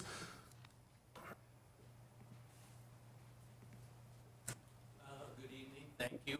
Yeah, welcome. Catch you up on time a little bit. I'm Steve Hemsley. I live at 622 Ferndale. And I have been tracking this project through most of its life cycle. Appreciate the complexity of it, appreciate the motives of development and so forth. But like many others, I'm a bit of at a loss. And I've written more extensively, but I'll just get down to a couple of points. I think that property, which is distinctive in your slides, suggested it, and the character that it represents to the community.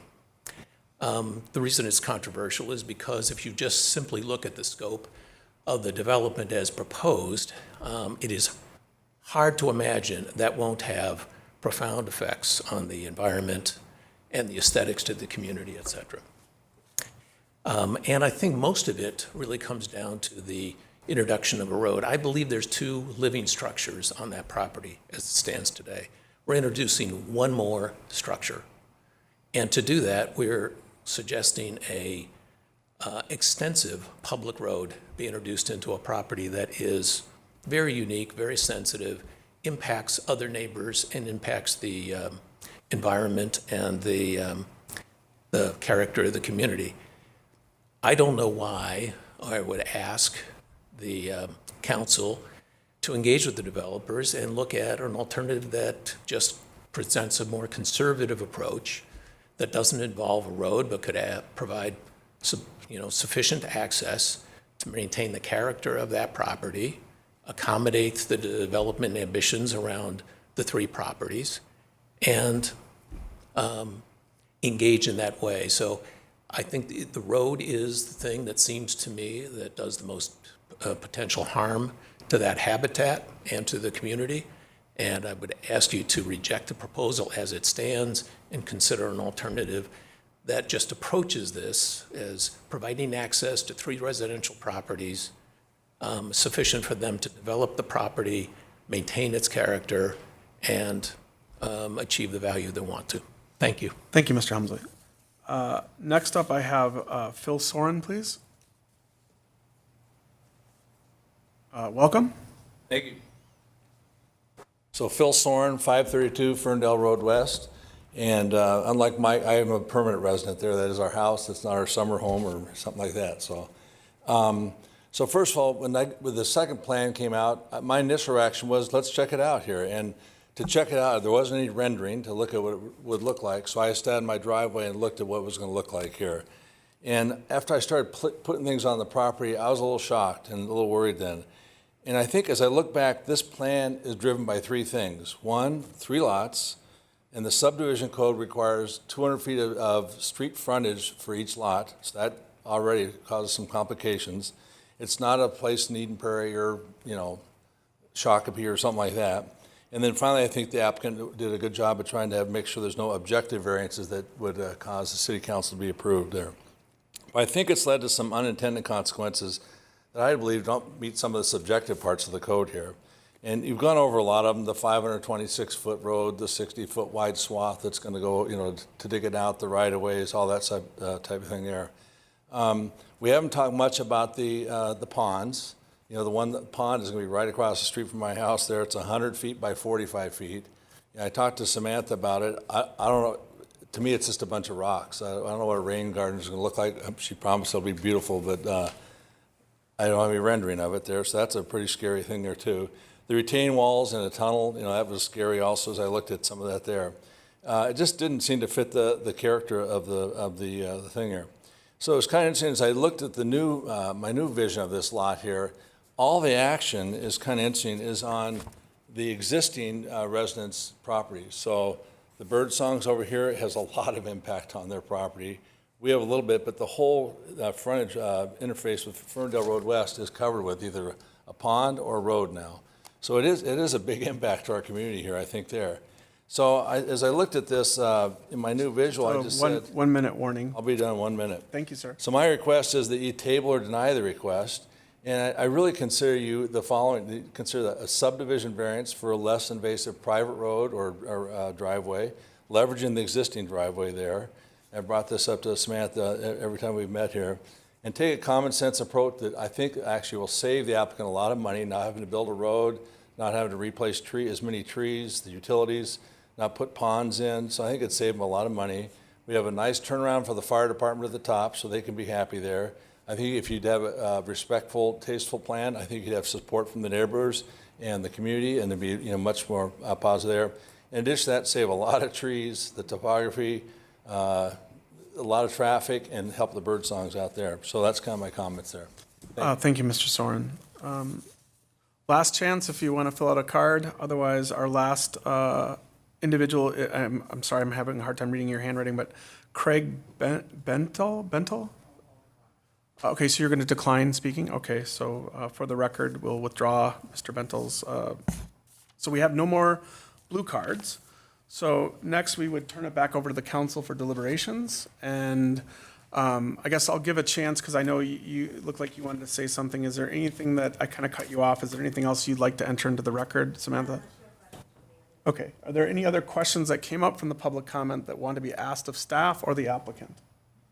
Okay, so we'll bring it back for deliberation here. We have before us, right, an application, oh, go ahead, did you have something? Oh, application for a subdivision. I guess I would ask folks to start to weigh in with kind of how they see this. And we have our deliberation and hopefully steer it towards, some sort of outcome this evening. So who would like to wade in first? Oh, before that, we have something from, could you come to the dais? Sorry, I apologize. Hate to do that to you, but. We do have a quick clarification. My planner has something he wanted to clarify. Sure, if you could come to the. That's okay. Microphone and please state your name again and. Brad Scheib with HKGI. I'm the planner working for the applicant. I don't want to get into a rebuttal situation. I just want to be clear. The retaining wall height has been talked about. From bottom of the retaining wall to the top of the retaining wall is 8 feet on the west side, 7 feet on the east side. The 12 feet that was mentioned by one of the representatives was from the street surface, but the street is here, there's boulevards here, and then there's a retaining wall. So just to be clear on that, so that it's understood. Okay, so does staff any further comments on that statement? No. Okay, So then the other part of that is the retaining wall, as Sam mentioned in her presentation, it's not all the 8 feet and 7 feet. There are a very short period of about the length of a car where that maximum height is on the west side and even less so on the east side. So just to okay, thank you for that clarification. So bring it back to council for deliberation. Who would like to, wade in first? Councilmember Fleckish, please. Get set up here. First, I want to acknowledge there's a whole lot of thought and consultation that went into this with professionals and with the neighbors and sensitivity, so I really appreciate that. But I spent many hours studying this, and I came prepared with a lot of notes. I added to them while people were presenting, so if you would bear with me to capture it all, I'd like to read it. First off, pros on this development. Although the construction traffic and amount of disruption during construction may be highly disruptive, it is temporary in nature, even if it takes more than a year. There was a time in the not-too-distant past when there were at least a dozen homes under construction or major renovation along Ferndale Road. Proposed subdivision does comply with the comprehensive plan. That's a pro. Although the architectural appearance, scale, mass, roof lines, and proportions of the buildings are not yet known, considering that all of the surrounding homes are uniquely designed and essentially dissimilar to each other, I do not find this standard concern to be problematic. I do find that the layout of the building pads comply with our standards. Although not an exact science and always somewhat of a subjective assessment, I do not feel this plan will depreciate the values of surrounding properties given the uniqueness of all of the other properties. Another pro, the proposed subdivision does comply with the subdivision ordinance, including lot coverage and impervious surface standards.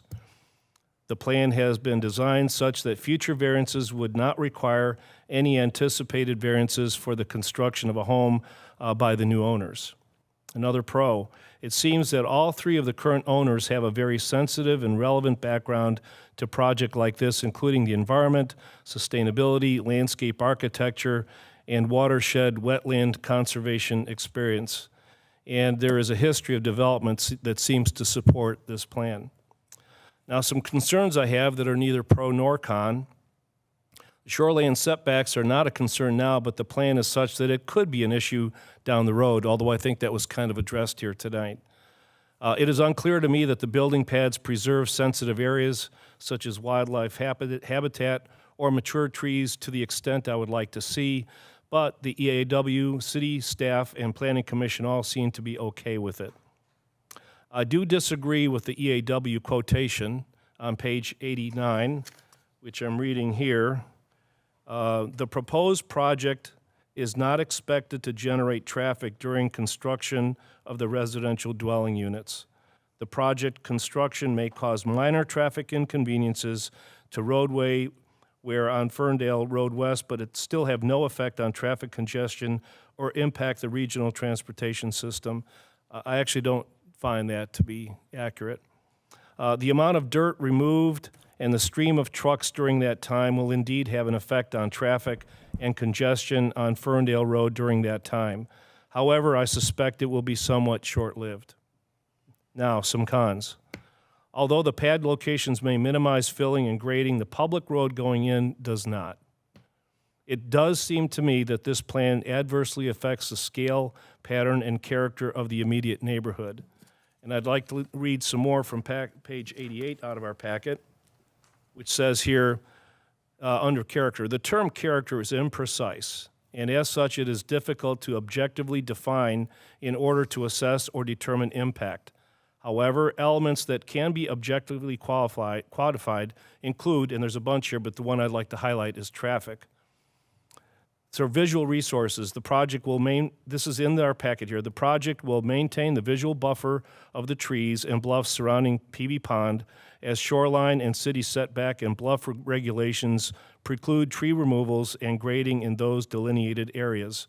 Additionally, the project is not contiguous with Lake Minnetonka and will not be visible from Lake Minnetonka due to large-scale existing residential buildings and tall hedges already on the lakefront properties.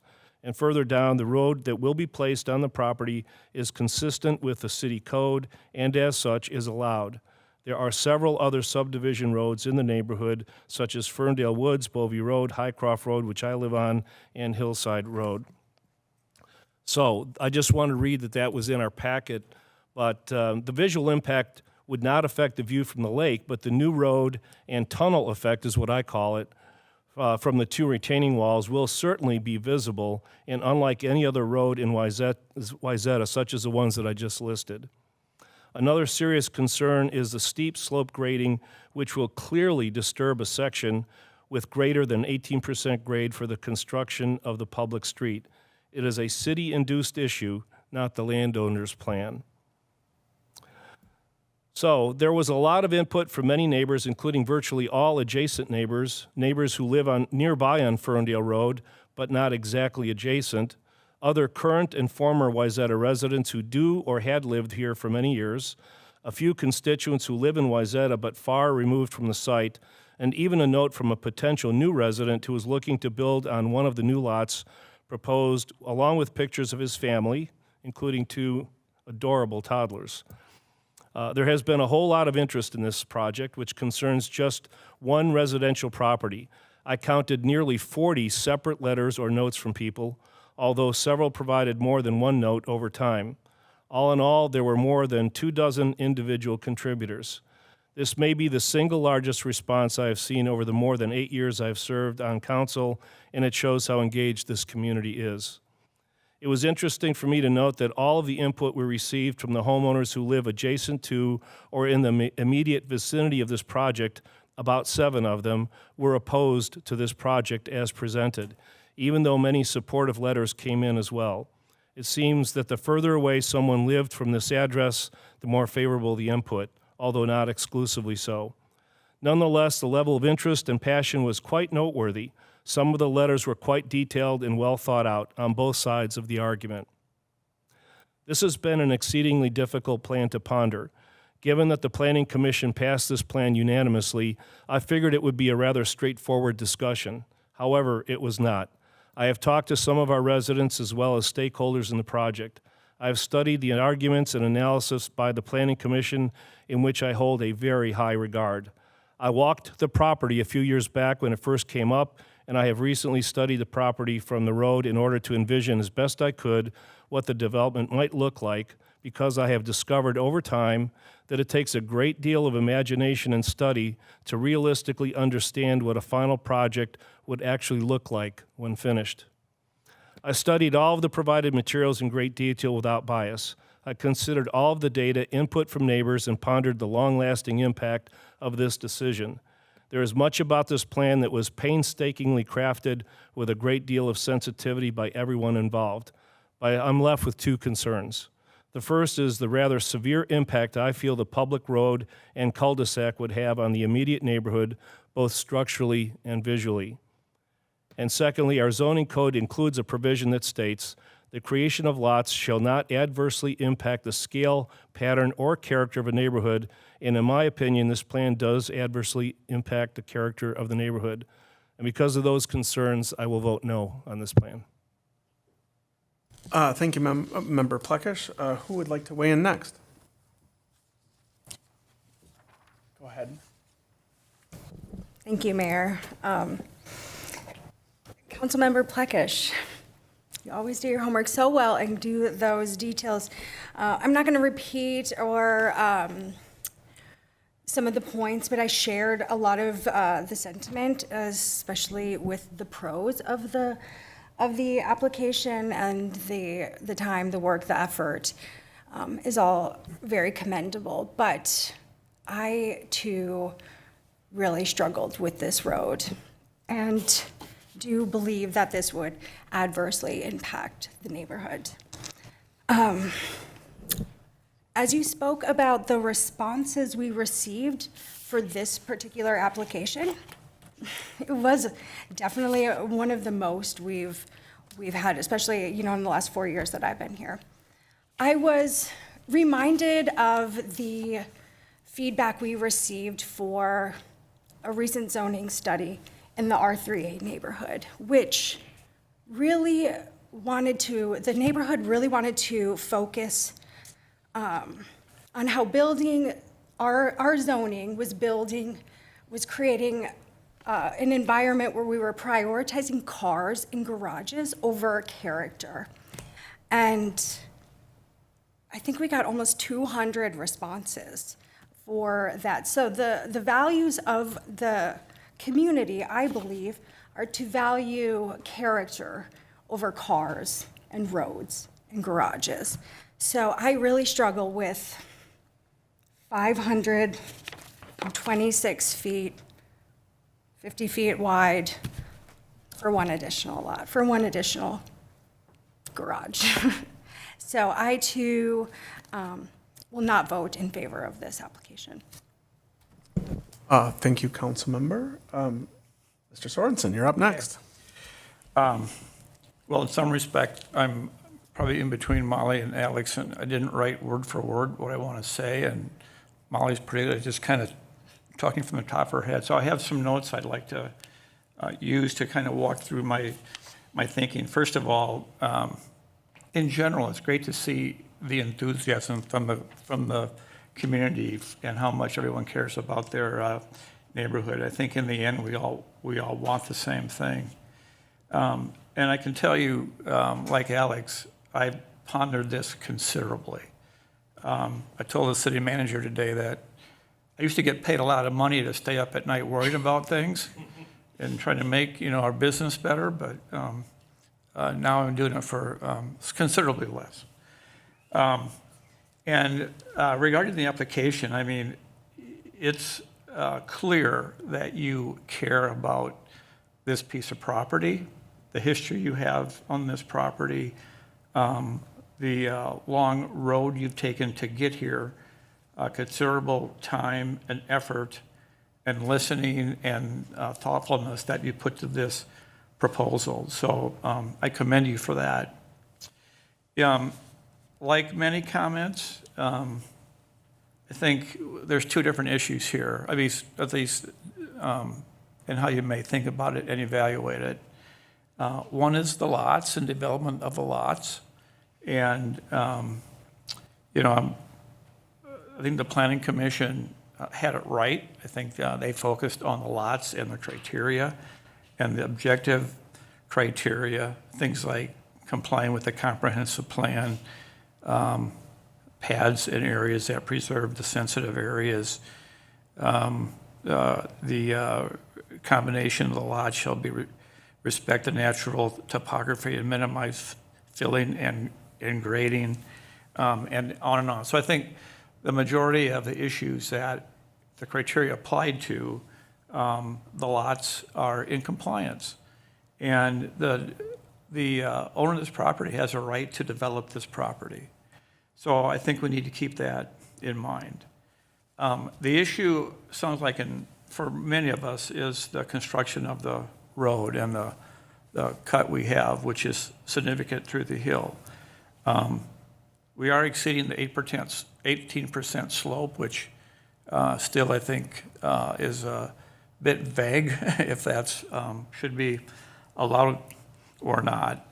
And the criteria we're given and the factors considered pertain to possible adverse effects, which include the creation of the lots not adversely impact the scale, pattern, or character of the city and its neighborhoods. I think what we're doing with the lots here creates some adverse effect here. And design of the lots and the site layout shall respond and be reflective of the surrounding lots and neighborhood character, which has been mentioned by others. So those two things are concerning to me. But you know, what I'd like us to really focus on as this moves ahead is isn't there a better way to build this road? And shouldn't we get together and find a way to minimize the impacts and be less disruptive and invasive? So things like the relocation of the retaining walls now are off the right of way because the city would like them there and for good reasons, but isn't there a way to really mitigate that some? Bring the retaining walls in a bit, put them in the right of way. I think, you know, if it's 50 foot now, you could probably get that down to something considerably less. Flexibility on curb and gutter. I mean, we have concrete curb and gutter on this entire road. If you look at other subdivisions, they don't all have curb and gutter. Some have asphalt, some don't have curb and gutter everywhere. Narrowing the road. If you look at some other subdivisions, we have roads that are narrower. And could we build a road that does exceed 8% in slope? So I think if we looked hard, we together all looked hard at this, there's a least invasive way to build this road and a real strong potential win-win in that regard. And I say this because in some of my thinking and investigating, and you look at some other areas that were, you know, maybe compliant with at the time the subdivision requirements, or maybe took a different approach and required some variances, or maybe a PUD approach, you result in things like Locust Hills development. The width of the asphalt to the curb and gutter generally is 20 feet. It has concrete curb and gutter and serves many homes. Stonecrest development, which is off of 101, Bushway, just north of the railroad tracks, serves 5 homes. It's the asphalt is 20 feet wide. There's no curb and gutter. The subdivision just north of that off Bushway, which used to be called Enchanted Woods, I'm not sure what it's called now. Majority of that road is 16-foot wide asphalt with no curb and gutter. It serves 10 homes. It's considerably longer than 526 feet, and parts of that road exceed 8% in slope. Some of the neighboring roadways to the property we're talking about, you know, I measured the width of the asphalt between the concrete curb and gutter right in front of the Soren house, which is where the driveway is, and it was 19 feet with concrete curb and gutter beyond that. Bovey Lane is 20 feet wide with no curb and gutter, and Harrington is all over the place, anywhere from 16 to 23 feet. Parts of that road exceed 8% slope, and part of it has asphalt and curb and gutter. And as a reminder, the Ferndale application we're looking at here is designed to meet current city subdivision codes at 23 feet asphalt plus the curb and gutter to get it to 26 feet. And we're serving 3 homes and at the most maybe 5. So the point of all that is to point out that it appears somehow we need to get to the point where we can build a less invasive road. And I'm not sure exactly how we get there. But I think that's a way that I'm thinking about it. I think because it could result in lower construction cost. It could result in maybe a little different approach from the landowner on how we get there. I mean, I came prepared to want to move this project forward. I could support a motion to approve if we added some conditions on how we move it ahead to address some of the things that I've addressed here. Or, a possibility of maybe tabling this and give this some time to fester and digest with everyone to kind of come up with a better plan. But this was difficult because the majority of it feels like this should be approved. But I do feel the road construction, we all could do a better job in building a road that's less invasive. Thank you for your comments. Before I weigh in, I need some clarification because it informs my commentary. And I guess this is directed at staff and our city attorney. Are there any ideas that fall within the subdivision approval process that be considered as a conditional basis of approval that could help mitigate some of the land and topography concerns noted about the road? So what I'm specifically referencing is, can we vary from the right-of-way burden that we're putting on them? Can we, what flexibility, if any, do we have? I'll first go to staff and then to city attorney, that might help us nudge a compromise here. Mr. Mayor, I'll say, in summary, we have some, but limited, but I'll ask the city attorney to expand on that. Go ahead, David. Yeah, Mayor, I appreciate the question and everything that council has shared. So what you need to do tonight is take action on the application that's before you. And I think has been alluded to, you could approve with conditions. This is a preliminary plat requested approval. So the applicant, if the preliminary plat is approved, would need to come back with a final plat. You could request or put conditions on that preliminary plat that modifications be made to address your concerns. But I think your question was, what would the code allow for at this stage? The applicant has worked hard to comply with the public street standards of our code, and that's what's driving a lot of the high impacts, which I think some of you find as adverse impacts. We're kind of stuck with that. That's what the code says. That's what the code requires the applicant to do and the city to follow and require. So to deviate from that, we need a variance. So that's one answer to the question. With the current application, that would really be the only way to really make those changes to the road. There's some of the other approaches that have been pursued in the past have involved PUDs, where you can have a private street rather than a public street. Different standards apply in that situation. So I think those are the things that come to mind. I don't know if staff has any other thoughts about tools that are in the code that would allow for something different. Mr. Mayor, City Attorney, the only other thing I would add, and I think Councilmember Sorensen alluded to it, is the retaining wall. And because that isn't, stipulated, I don't think, whether it needs to be in the right of way or not.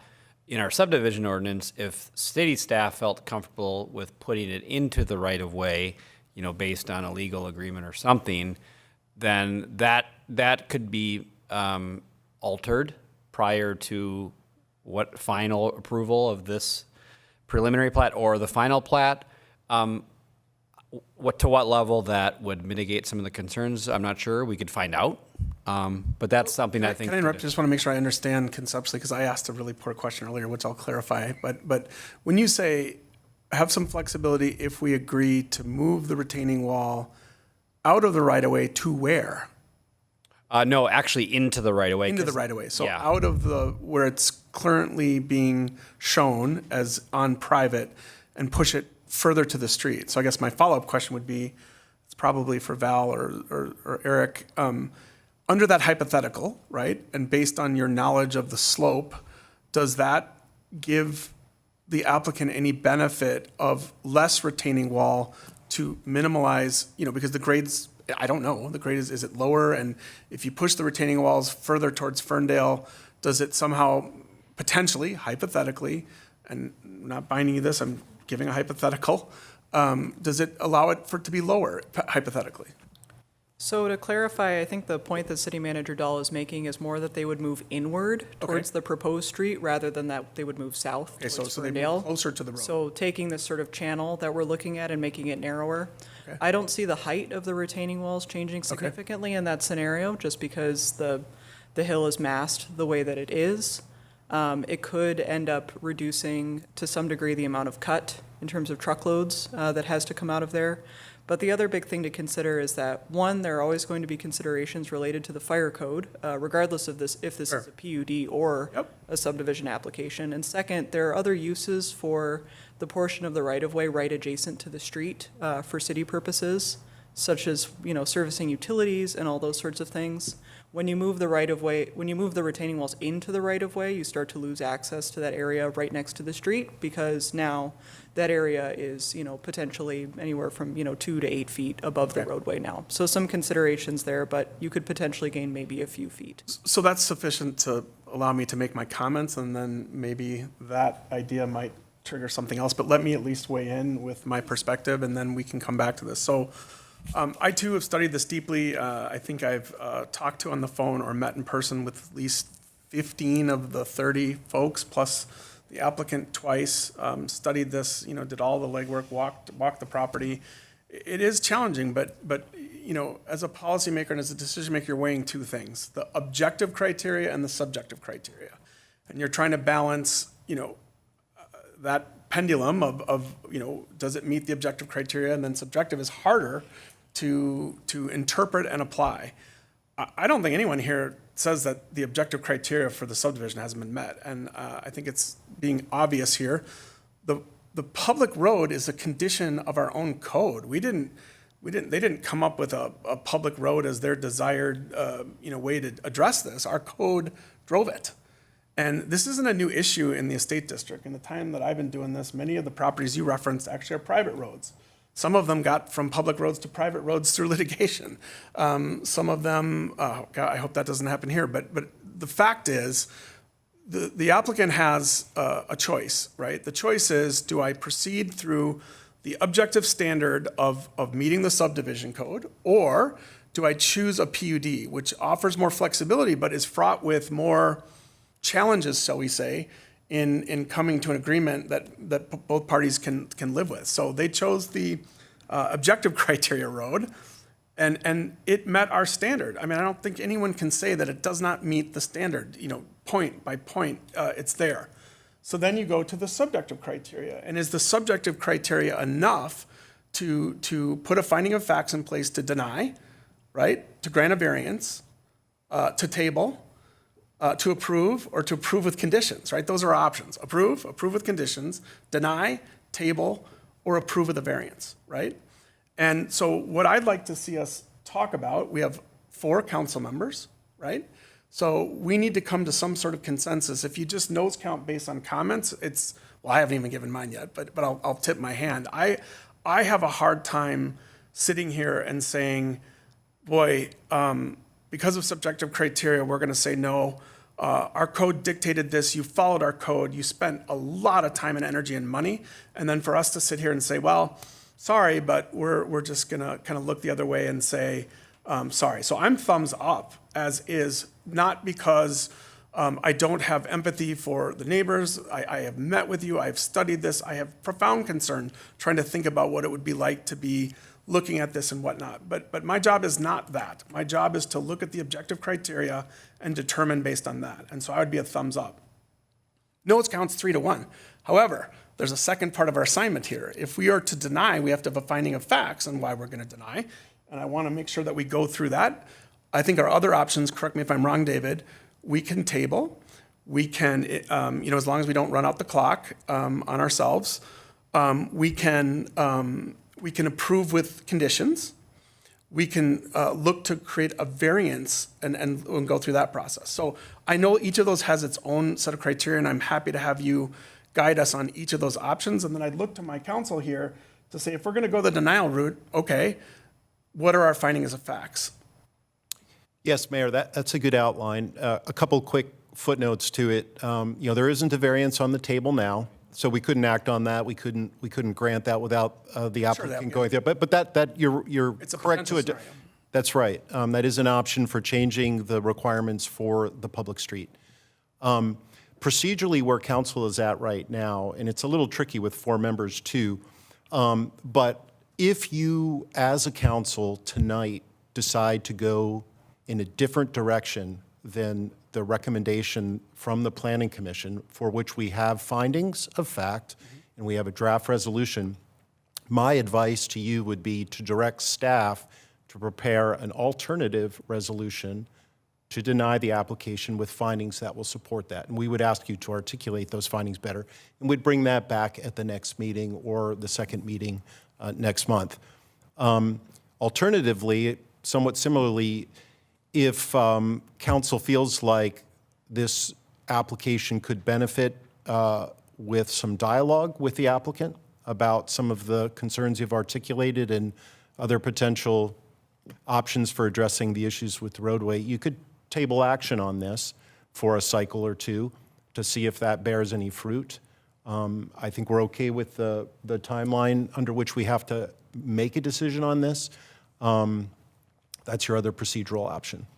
Is there not one more? And just want to make sure hypothetically, is there not approval with conditions? Yes, oh, no, absolutely. You could approve. We need to talk more specifically about what those conditions are, but we could go that route too. Yeah, so let me clarify my comment about variance. I guess that would be a hypothetical if there's a denial, and then, the elephant in the room seems to be the road, the grade, the subjective criteria of the impact of the road and the grade. The road is dictated by our code, straight up, right? It is not to be disputed. There's no dispute that our code requires a public road be built. And all the other, sort of qualitative comments about these other developments, most of those are private roads. So, and I don't know all of them by heart, but I ruled on many of them. Many of them had a PUD or some alternative mechanism to allow the private road to be built to a mutually acceptable standard. I think that's a factual statement. So I guess I bring it back to council, and I think our choices are, to deny, and I'd invite council who were in a denial position to state their findings of fact, and you'll get a chance to ask a question. Start there. If we can get consensus on that, then we'd move forward with that. If we can't, we'd come back with, I would suggest approval with conditions or a tabling. And then, if we get consensus on that, then we'd take action. But I'm going to give everyone a chance. This is a lot to procedurally work through, so everyone will have a chance to ask clarifying questions at this point before we begin that deliberation. Go ahead, Councilmember Sorsen. Yeah, I mean, I guess it depends on how we would do it or how we word it and how that might take place. But I think my order of preference would be to approve with conditions, table, approve with conditions. We don't do that, table, and give us some time to work through some of this and deal with some of these issues that we talked about, that mainly I pointed out that we could work on.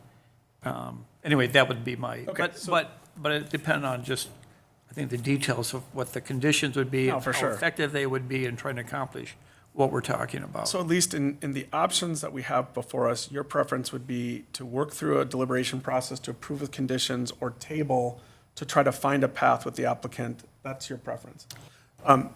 Does it make sense just, for the two of you to weigh in what your preference of what you'd like to deliberate first? Just out of, would you be willing to do that, Councilmember Plekish? I'm just in favor of denying the application as it is. Okay. I mean, to me, the elephant in the room is the road. And I understand that the plot, where the buildable area is not violating an 18% grade issue, but the reason we have an 18% code is because that does affect the property. The fact that the city is doing it instead of the property owner, it is like irrelevant. That we're still going to be impacting the grade, and it doesn't work for me. Sure. And I can't even envision conditions that we would come up with tonight to say that we should approve with conditions. So that to me is not even an option. I For suppose one point of view. So, yes. that is my point of view. Yes, Yes, thank you. Mr. Mayor. And so I can't see anything but denying the application as it is, and they'll have to come back with a better plan sometime down the road that actually makes more sense to me. I would maybe consider tabling, but I don't see what that would do for us at this point. Okay, thank you for the clarity on that. Councilmember McDonald, just in terms of, do you have a preference in how you'd like to see this venued and deliberated? Yes, similar to Councilmember Plekish, I'm less optimistic about what we could come up with for a condition, so, and I don't see what is to be gained from tabling. That doesn't make any sense to me. So, I mean, I'm fine with moving on to findings of fact of why this application doesn't seem like a good fit for me, so that's where. Okay. So I'm going to complicate this and say my preference would be, now to move with approval for conditions. So if we have two that want to make a motion for denial, we'd have to see if that could be heard, and a majority opinion could be, guided and with findings of fact. And then if that deadlocks, then I'm going to suggest that either Councilmember Sorsen or I venue a motion with conditions. See if that venues. If we deadlock on two on both, then I think we move to an alternative. Mr. Mayor, I'm just going to go ahead and call the question here. Go ahead. I don't see any point in trying to come up with conditions. I'm going to call the question. So I move that we deny this and direct staff to come up with findings of fact to offer a denial. Thank you. Do we have a second? Second. Further discussion? Mayor, may I just offer a friendly amendment to that motion? I just think we'd be in a stronger position legally if it would be a direction for staff to prepare those denial findings for action at your next meeting. And I thought that's what I was moving. Yeah, okay, just a clarification. Is Didn't that? you earlier want some indication from council on what those findings might be? Indeed, I do, Mayor. What I want to make clear is that the direction is that staff would prepare a denial resolution with findings. And if that's the motion and it's been seconded, then during your discussion, they could articulate what those should look like, and we'll take that, make sure that, it's all put into a resolution for consideration and adoption at the next meeting. So we have a motion on the table. It's been seconded. So I think we would then invite further discussion, and during that further discussion, per the city attorney's guidance, offer a narrative on the findings of fact, so that can be brought back. So we've moved in second. Now we do further discussion for that, and then we'll have an up or down vote roll call. So who would like to start? I'll just go way in. I think the seminal event for me is it will clearly affect the character of the neighborhood. I know that's poorly defined in code, but it is in the code. And based on my personal assessment and the observations of virtually all of the neighbors that are surrounding that, will definitely impact the character of the neighborhoods. So that would be my finding of fact. Okay.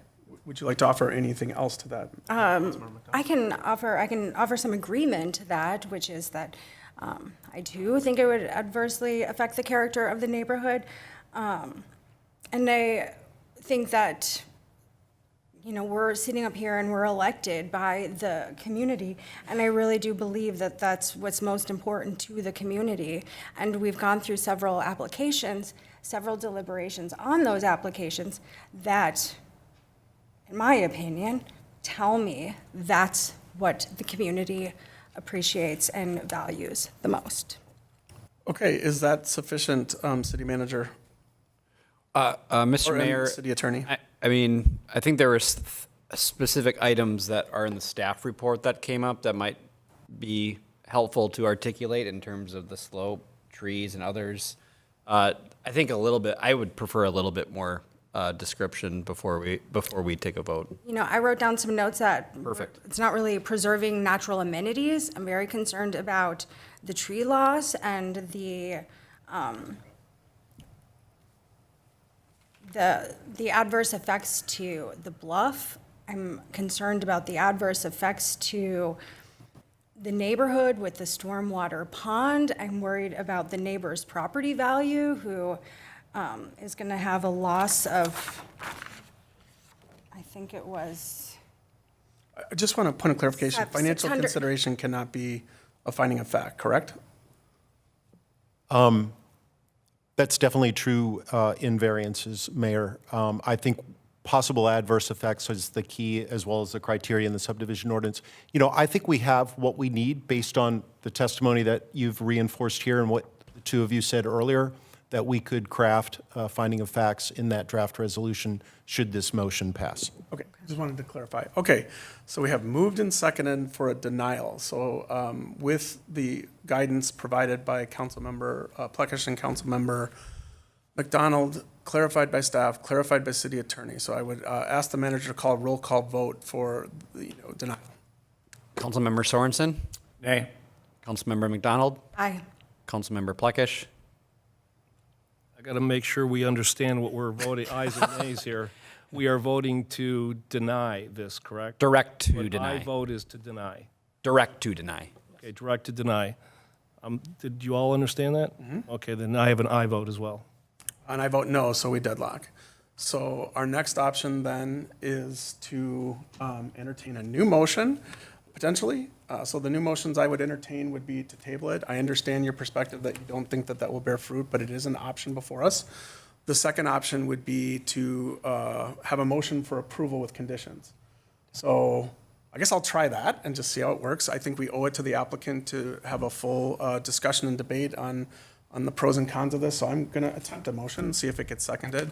I'm going to move that this application be approved based on the objective criteria of the subdivision code, with reference to the condition of approval, that the applicant would work with staff to determine within the right-of-way criteria outlined in the code, that if there's any potential adjustments to the road with, to meet, that wouldn't trip our standards, but because of the guidance that was provided around right-of-way, is there something that the applicant could work with staff that could potentially come back and alleviate that when it's read for the second time? So my specific motion is approval with the condition that the applicant work with staff to try to address the public road and use the flexibility that was articulated by our staff about the right-of-way to provide some adjustments that might be advantageous to the neighbors. So that's my motion. And see if it can be seconded. If it's dead on arrival, then we'll move to another option.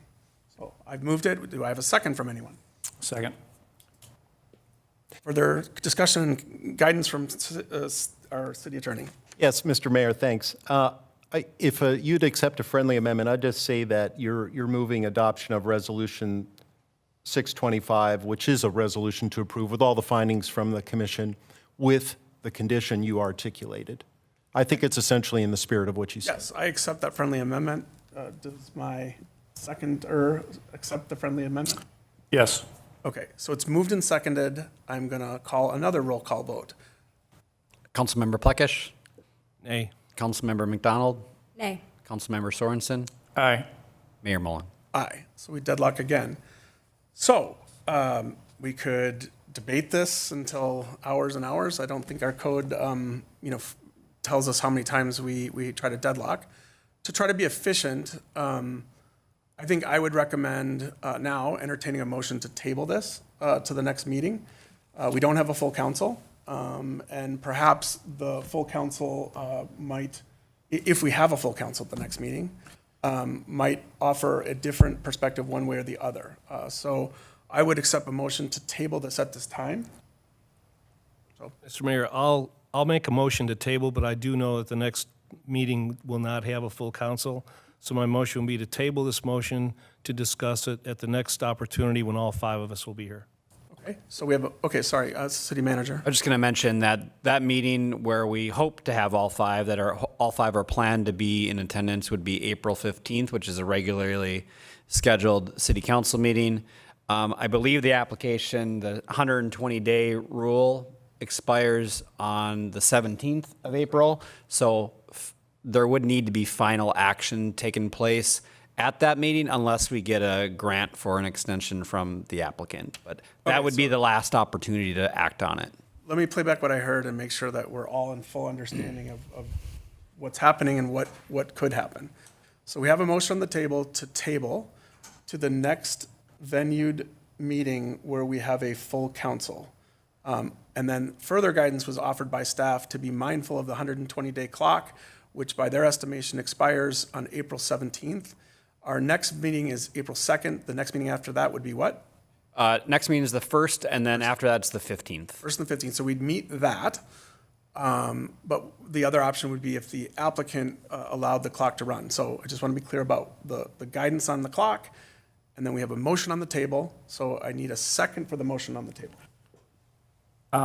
Could I add that motion? I think. Friendly amendment to the motion. Yeah, so I think what we're after here is table because we'll have a full presence of the council. But also, I would like that amendment to acknowledge that during that time, let staff work with applicant to review some of the adverse challenges that we have talked about pertaining to the road. So take that same time frame and use that to address the issues that we've all talked about, which led to the denial. So we have a friendly amendment. Just wait. So we'll just act on that and then you can comment. Would you, just 1 second. Would you accept that friendly amendment as proposed? I'm not sure it matters, but yeah, I'll accept that, yeah. Okay, now further discussion. Sorry, Molly. My further discussion is I'm curious, what would happen if we didn't agree to table this? If someone could- Deadlock on that. Yeah, can someone tell me what happens if we just all end up at 2-2? Like, what question. happens to the applicant? What happens to Fair question. the universe and the world question. stops spinning? Thank you for asking that. Thank you. So before we have a motion, we have a friendly amendment. The amendments have been accepted. We have a further discussion question for the city attorney. If we deadlock on a tabling, what are our options?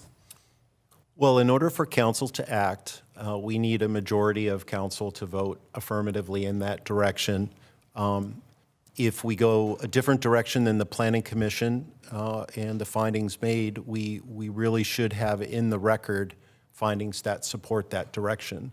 So procedurally, we just have to keep moving until we get to one of those places. If for some reason before the end of the 60-day 120 rule under state law that requires us to take action, if we can't make a decision by then, the application would be automatically approved under state law unless we've stated in the record reasons for denial. The minority has. Or And I think the applicant agrees to extend it. well, right, that's always open to us too. But assuming we didn't have that and we ran out of time, Yeah. to answer Councilmember McDonald's question, as long as the minority has stated in the record reasons for denial, the application would be denied. Okay.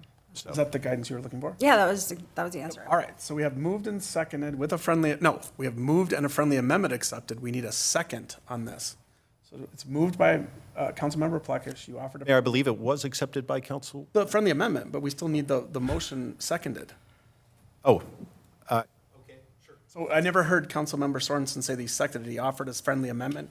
The amendment was accepted. I'm just procedurally correct. trying to acknowledge that there's a second for this motion. Is there a second for this motion? I'm prepared to second, but I have additional comments. I don't know if I make them now or after the second.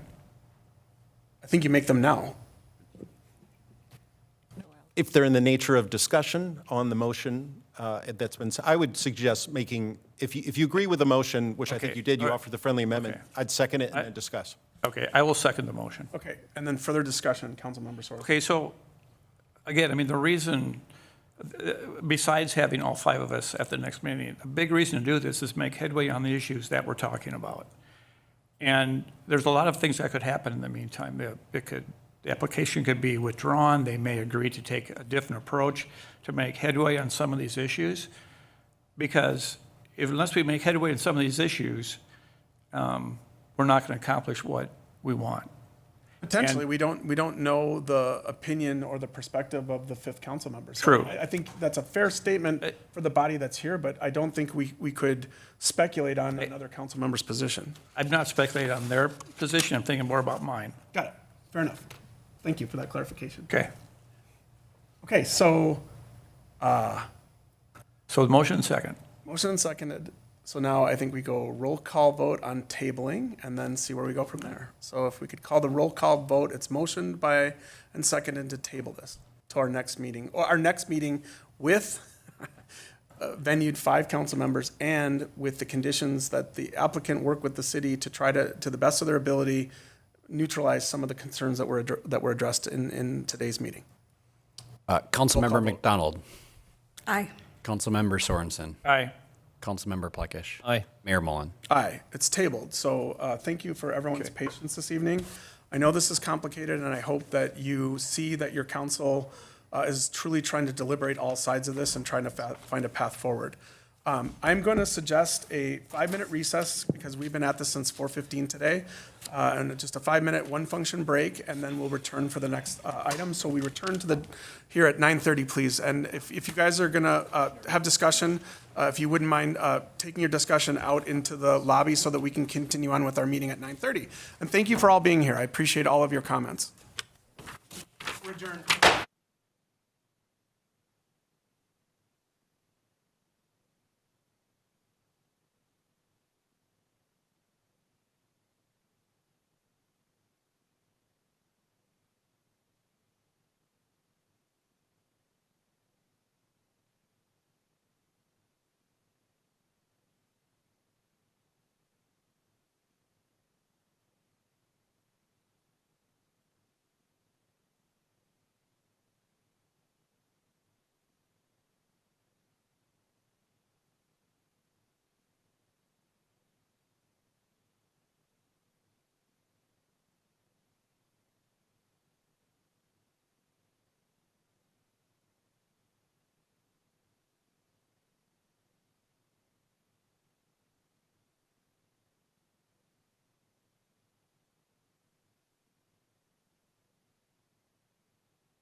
Mayor, anytime you're ready.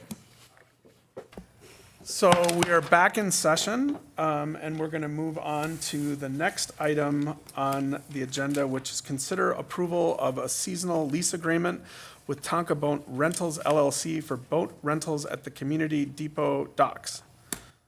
So is this to you, City Manager? Mr. Mayor, I think missed one? you're I missed Clapper. optimistically jumped ahead to the I final apologize. item. I got a lot of paper in front of me. Sorry, it's right here. We are on, I literally have 4 pages of notes that I wrote down today, which I've never done in 17 years. So anyway, we're now back to item B, which is consider authorization to solicit bids for the Clapper Park improvements. Did I get that right? You got it right. Thank you. Super. City Manager. Thank you, Mr. Mayor. And our Parks and Environment Planner, Keyser, is going to walk us through this item. He's been really the lead on this project for a couple of years, so I think he's pretty excited to get to where we're at tonight and walk through the presentation. Thank you, Manager Dahl, Mr. Mayor, and Council. So tonight I'll be going through a presentation, as it was stated, to consider authorization to solicit bids for the Clapper Park Improvement Project.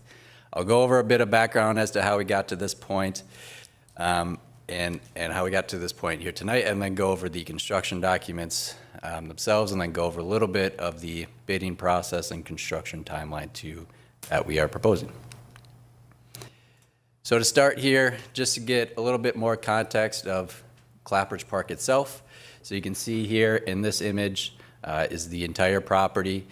It is disconnected by Park Street there through the middle. So essentially what we note here is the north side of Park Street is Bell Courts, and then everything south of Park Street is Clapper Park. You can notice there at the Bell Courts project, we just finished the 2 tennis courts and 4 pickleball courts in that area, along with the new parking lot there, or enhanced, improved parking lot.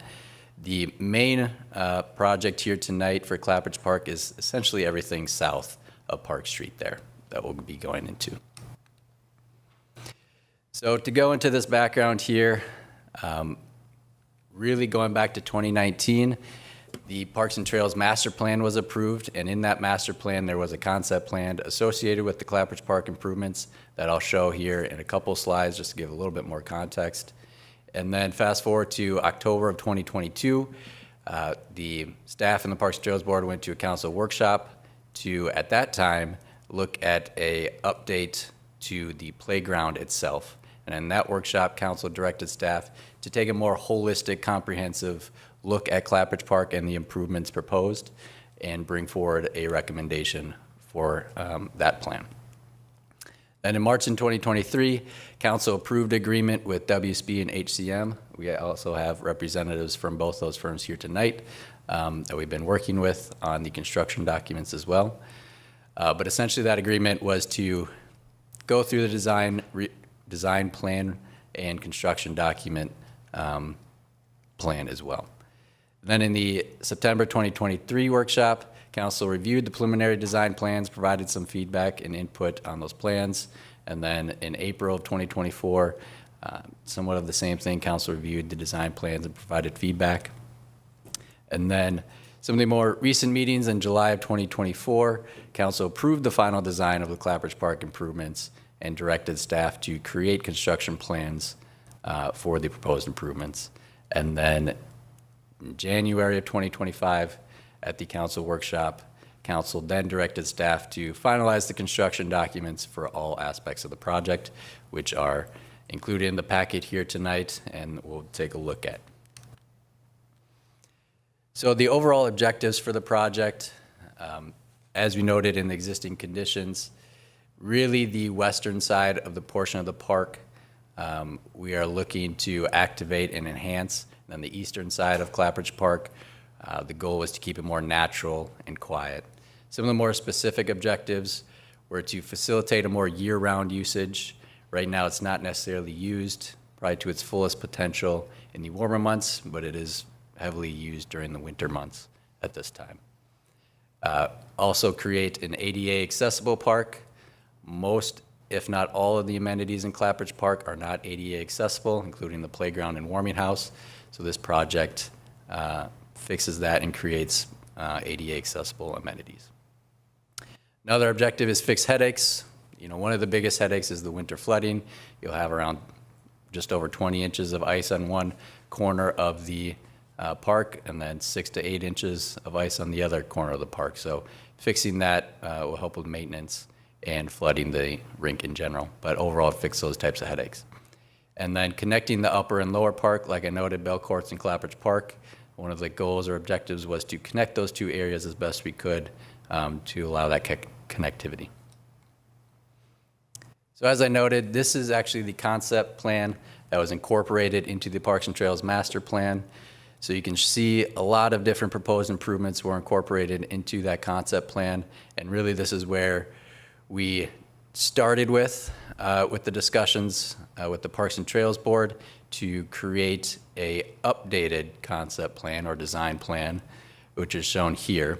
I won't spend too much time on this just because we have updated construction documents to go alongside this concept plan, but I just wanted to show essentially the progression that we've been going through. So now we go into the construction documents, which were created from those concept plans, from those design plans, and through the discussions with the community, Parks and Trails Board, and Council. So a few things to note here just on the site plan itself. And I noted over on the left side, generally how we are proposing to bid out the project. So in the base bid, it really includes a lot of the site improvements, being grading, drainage, irrigation, the parking lot, sidewalks, and playground. And in a separate bid, we would be bidding out the warming house renovation project, and I'll go through these projects in more detail in a bit here. And then we also included alternate bids, that being the hillside stairs and slides. It's not shown on this site plan, but I'll show it in a minute. The Minnetonka Avenue sidewalk, which is shown there on the very eastern side of Clapper's Park, and then the Bell Courts Cabana drinking fountain as well. And really these are separated out into different bids to get the most competitive bids possible, and also allow us a bit of flexibility when it comes to cost and potentially doing specific projects over another's if need be. So zooming in here a little bit to the playground and patio area. So this is, again, putting a lot more of the activation on the western side of the park by adding the playground and outdoor patio here, really to also utilize the warming house to its fullest potential as well, and using the restrooms incorporated in that warming house. So again, these amenities here would all be ADA accessible, mainly due to the new parking lot that we're proposing there just south. But this is overall patio, playground equipment. I'll show a quick rendering there as well. Went through some significant community engagement in regards to the playground and play equipment there too, so that was incorporated into these construction documents. The parking lot itself, 18-stall parking lot. Really the main goal of this was to add more accessibility and ADA accessibility to the park itself by allowing folks to park down there and access the warming house and playground and outdoor patio and the ball field or the lawn area. We also are proposing the grass pavers on the eastern stalls of the parking lot as well, and to improve connectivity by adding a sidewalk from Wayzata Boulevard down to the park itself and to that parking lot, and improving the crosswalk across that driveway. I added this in here, just a quick rendering of what the playground equipment would look like. The exact locations and layout will change a little bit with these updated construction documents, but the overall equipment would stay the same. At the Parks and Trails Board, really wanted a natural playground to blend into the hillside and the wooded area there on the north side of Clapper's Park. Some of the main things that through the community engagement that we found that folks wanted was climbing structures, swings, and slides that were incorporated here. And just another rendering there. So now we get into the alternate bid of the hillside stairs and slides. Now this is different than what was recently shown at the council workshop. Mainly at that workshop we noted we still need to work on a few different options to have this hillside stairs and slide there. And so everything essentially shown in red would be incorporated in the alternate bid. So the main things, obviously the stairway going up to Park Street, And then a more unique feature of having a slide utilizing the existing topography of the hill going down from Park Street there.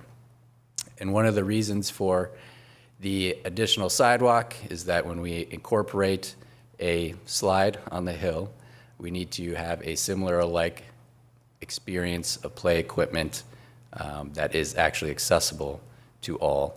That is why we have a accessible sidewalk ramp going up to a smaller slide just south of that longer slide there in the play area. Again, this is an alternate bid, so we will get specific numbers for this part of the project to determine if we want to incorporate this as part of the construction plan. Just a quick note about tree removal. If you saw this slide or this document in the packet, overall there's be with the alternate bid itself, since the incorporation of the hillside stairs and slide and the accessible ADA ramp going up on the north side of the play area pushes that play area and impact a little bit more north. And so we reviewed these plans with our city forester. Overall, there'd be proposed 17 trees removed. In red, designated in red here, are diseased blue spruce trees. So our city forester noted that he would like to take advantage actually of this opportunity to remove those trees. So we did not classify those as significant trees. In blue here are undersized basswood trees. They are undersized, so again, they would not be classified as significant trees as part of our tree preservation ordinance.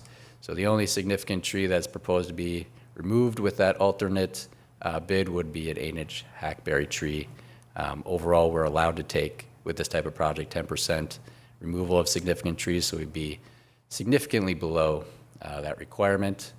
And then just as a note, in the landscape plan, the proposed tree plantings with the base bid shown here, 17.5 inches, and then with the alternate bid, 15.5 proposed tree replacement caliper inches for those trees. Moving to the warming house and the proposed renovation here, this is the existing floor plan for the warming house. A few notes here to look at, mainly shown here in red is the interior gathering space or the main warming house area. And I want to keep the number of 432 square feet in the back of your mind as we move to the proposed floor plan for the warming house. But the main idea or main concern was that there was a lack of interior space or gathering space inside the warming house. And so we wanted to increase that area to be also more flexible and comfortable. There's currently no AC, there's no cooling in the warming house. So that limits some of the potential opportunities in the warmer months. And another note, the southern door actually cannot open in the warming house. So we want to fix that. And there is also no direct access to the restrooms. So if we want to open those up to the public or to classes that are utilizing Clapbridge Park, we would need to open up the entire interior space of the warming house. So with the proposed floor plan, try to fix some of those or remedy some of those concerns. The interior space has essentially doubled. So by moving the southern wall more south and the eastern wall more east, that has doubled the interior space to around 875 square feet. We have an updated attendant desk that also incorporates some storage for the rental skates that we purchased via grant. A new door to the restrooms, so it would have direct access to the restroom area, so we could allow that access without opening up the entire interior warming house space. And then new gas fireplace, both interior and exterior, and then also adding cooling into the main area of the warming house there as well. So now going into the proposed costs and cost estimates. Again, this is a request to solicit for bids. So again, these are general cost estimates, but if council approves this authorization to solicit bids, we would certainly get more exact numbers as to how much these proposed improvements would cost, and at that point, we can certainly have more of a detailed discussion on what aspects of the project, if not all of the project, that we can move forward with. So in the base bid, again, it's right around $1.25 million. The warming house is just over $800,000. I'll also note that also includes around $100,000 for outdoor patio and then additional funds for furniture as well. So those estimated construction costs, just over $2 million. And then the bid alternates that I noted there, there's 3 different bid alternates for the Hillside Stairs and Slides, Minnetonka Avenue Sidewalk, and the Belcourt's Cabana Drinking Fountain. Those are just over $300,000. Then the indirect costs are the design fees, construction document fees, construction admin fees, and permitting fees associated with the project for a total estimated cost of $2.65 million. And then if we move to the left side of the screen here, just as a note for what we have currently designated in the CIP for the total project was just at $2.84 million. So the proposed cost estimates certainly a little below that. And in the park CIP, with that 2.84 estimated for the project, we would be at a deficit in 2025 of just over $200,000. But that difference between the cost estimate and the CIP estimate, we would be at an updated deficit of around $25,000. And again, I want to make clear these are cost estimates. Once we get the bid numbers back, we would certainly have a lot better idea of where we're at and where we would need to go when it comes to cost. Okay, thank you. Is that, yeah, no, one more. Yeah, I think just one more slide. Sorry. Bidding, depending on the discussion and approval by council tonight, if council approves the authorization, we would look to publish the bids or publish the plans to solicit bids first week of April, with a bid opening in late April and review of those bids at the May 6th City Council meeting. And then the proposed construction timeline that we've discussed before. It would certainly depend on the specific projects that we would move forward with, but have it phased out to have the site grading, drainage, irrigation done as soon as possible, and then do all the other site amenities along with the warming house as it makes sense to have those completed before the winter season. Okay, so just bringing back to council then, I think what you're asking is you've organized the bid in the way that you have. You've made some tweaks since the last time we saw this. Looking for guidance from council if the organization of going out to bid is, to our liking, and if so, a motion to address that. But before we get to that, I would open it up to council for questions of staff on what was presented this evening. Anyone? Go ahead, Ken.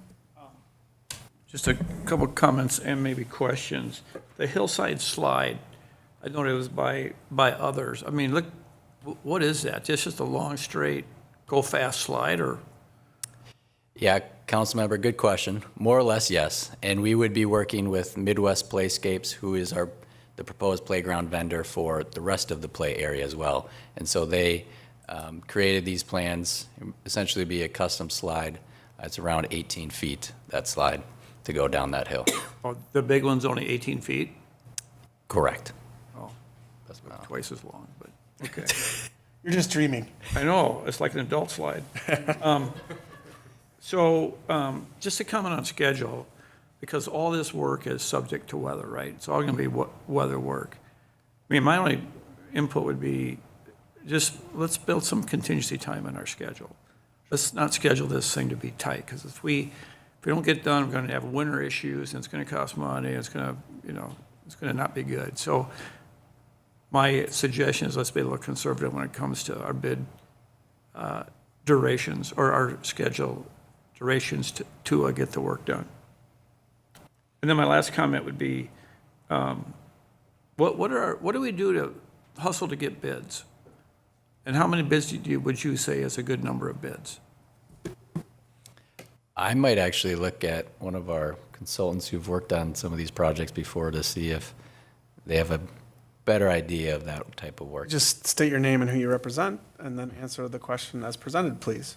Bob Slipka, landscape architect with WSB, working on the site portion of this. Two items. Number one, the slide.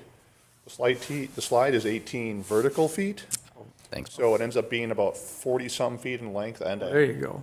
So it is quite a bit larger than it looks like. That's a real slide. I saw you kind of like 18 feet, and I was like, I know what he's thinking. He's thinking linear feet. Schedule and bidding. So we did talk schedule on our staff meeting when I reviewed staff.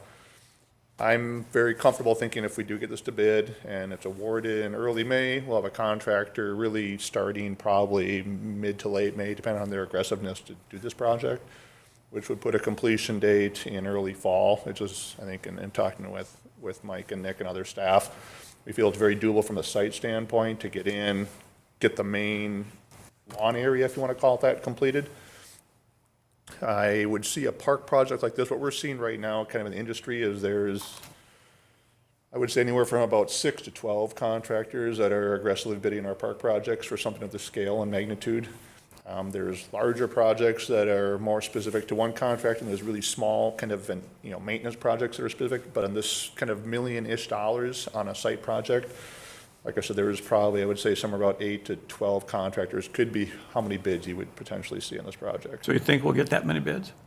I would say you'd have, from what I've seen this in the last month or two, I would say there'll be 6 to 8 probably bids for sure. Good.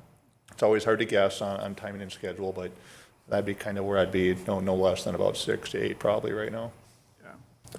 Well, I guess my only thought is, on something like that, it pays to be a little proactive and also make some calls and make sure you're getting priority for these guys. Correct, and most of the If they contractors. decide they're going to bid you or someone else, make sure you're in there. No, and I totally agree. Been doing this for 25 years. So usually right after the holidays, that's where we'll start. We'll start reaching out to contractors, and I let them know of, hey, here's the 8 or 10 projects that are going to be coming up this spring. Right. They know what's happening. They know the budget. They know location. That's always the trickier part. There's some contractors that are South Metro, and depending upon what their workload is, they may or may not cross the river. Sometimes we have East Metro that go west. Some don't go west. So it's always a little trickier in territories. But like I said, Okay, most of thank them know it's coming. So Further questions of staff from council? I have one, Mayor. Please. My question was also about the hillside stairs and slides. The stairs have moved since the last time I saw this, and I assume that means the other stairs are not there anymore. Correct. Okay, so there are going to be 2 sets of stairs. I think this move of stairs makes perfect sense. My request is that the stairs and the slides, when they come to us after a bid, are 2 separate numbers, not together, if that's doable. We can do that, yes. Thank you. Further questions of staff? I have one. If you could go back, I think a couple slides where it talks about the way you structured the bid. Maybe it's forward the other way. Right there. Go back. So is this assumption that the base bid and the warming house go together as one package and are bid that way? So, Mayor, so the base bid and the warming house will be separate. Okay. Mainly for the type of construction that those contractors would be doing. Some folks would only do the site plan, or some folks would, or some contracts would just do the warming house. So we want to make sure we get. Okay, I just want to clarify because it was kind of boxed together. Yep. Okay. So I just have a comment. I mean, I appreciate that your revised sharpening the pencil dropped the deficit from 210 to 25.1. As I stated in the workshop, and I'll state again tonight, no matter what these bids come back, I'm not supportive of the full engagement of draining the parks fund to whatever the number is. And my second comment is we don't have a very good track record, even using a construction manager, ever coming with a bid in anywhere near staff's original estimate, which is why we're doing this, right? We're going out to bid to check and determine what we're going to do going forward. And so I'm supportive of the way you've organized it. I think getting more information gives us, as decision makers, what we might want to pull the trigger on. So I'm supportive of moving forward with Molly's recommendation of splitting the stair from the slide, because I think I know where you're going. I mean, the slide can exist for kids without the stairs for old people to walk down, right? I mean, Well, I just think they're two different priorities, and if there's a situation where something has to be scrapped, I'm not saying it would be Yeah, the you just slide wanna- first, just wanna but know. I would hate to see the stair. I think the stairs are crucial. I would have put the stairs in the first part. Okay, if it but were you're up to okay me. with lining them split out, though? Like, as in, okay, great. Any further comments or questions, staff? Otherwise, we'll move or accept a motion on this. So seeing no further comment, I would accept a motion to approve this with the tweak that Molly's recommended around the stair and slide being split out. Would someone like to make that motion, please? So moved. Do I have a second? Second. Any further discussion? All in favor, say aye. Aye. Aye. All right, so that unanimously moves forward. And now, finally, these poor gentlemen have been, consider approval of seasonal lease agreement with Tonka Boat Rentals, LLC for boat rentals at the Depot Community Docks. Is this going to city manager or? Mr. Mayor, this is going to Mr. Keiser as well. Okay, thank you, Mr. Keiser. Yes, thank you, Mr. Mayor and Council, and thank you for the applicants sticking around with us all night here. So this, again, as you noted, is considering approval of a seasonal lease agreement with Tonka Boat Rentals LLC for a boat rental service at the Depot Community Docks. So again, just a little bit of background here quick. Tonka Boat Rentals, the company, contacted city staff in 2023 about operating a boat rental service on Wayzata Community Docks in the 2024 season. And at that time, this request and discussion went to the city council at two of their workshops alongside some other Panway and Lake Walk and dock policy discussions. And at that time, council essentially noted that the Lake Walk and docks were just being constructed. There's still unknown of how they would be operating, how they would be used. So they would like to essentially directed staff to table this opportunity or this discussion for the 2025 season, which we are currently looking forward to. So with that in mind, Tonka Boat Rentals went to the Parks and Trails Board at their December 16th meeting to present their proposal and gain their thoughts and comments. And at that meeting, the Parks and Trails Board recommended approval unanimously, mainly for the reasons that it would enhance public access to Lake Minnetonka, mainly for folks that don't have access to the boat, to get onto Lake Minnetonka, introduce a new recreational opportunity, and generate some additional revenue for the city. So that was the Parks and Trails Board recommendation on this request or proposal. So the proposal itself, I'll go show a map location of where the two boat slips would be located or proposed to be located. But essentially, Tonka Boat Rentals would be leasing two boat slips from the city. The proposed locations were chosen and recommended mainly due to the fact that they were among the least utilized in 2024 based on the park mobile data for the boat parking payment system that we have. And in total, those two slips had a total of 28 transactions generating just over $200 in revenue. And so the proposed cost for leasing the slips is $8,500 for Tonka Boat Rentals. And in this discussion, we looked at some similar lease agreements with Excelsior, where Tonka Boat Rentals actually had a location in 2024, and Excelsior charged $6,600. And so even in the Parks and Trails Board discussion, it was noted that these are new community docks, they should be slightly higher, and with essentially their location in Wayzata, they should be slightly higher than what Excelsior charged. So again, with the proposal, the boats would be stored overnight in these two slips in this location. There'd be some simple signage designating the slips to be reserved for Tonka Boat Rentals. So if the boat rentals are out on the lake, folks don't utilize those slips as transient slips. They are also requesting for storage boxes for life jackets, ropes, other boat amenities that would be placed at the end of the slip fingers, which you can kind of see here.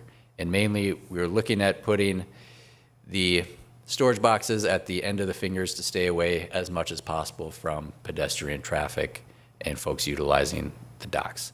So as you can see here, the 2 slips shown in red are the proposed 2 slips that Tonka Boat Rentals would be utilizing, mainly again for their lack of utilization in the 2024 season, and also some safety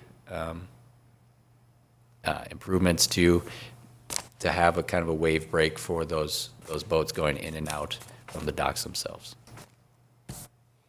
The operations of Tonka Boat Rentals, essentially users or renters can reserve the boats by calling, emailing. There's a form online on their website for folks to fill out.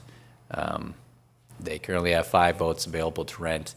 You can do different ways to rent the boats, either by hourly, half day, full days, multiple days. You can also have a driver or a captain for free or at the same price for renting the boats as well.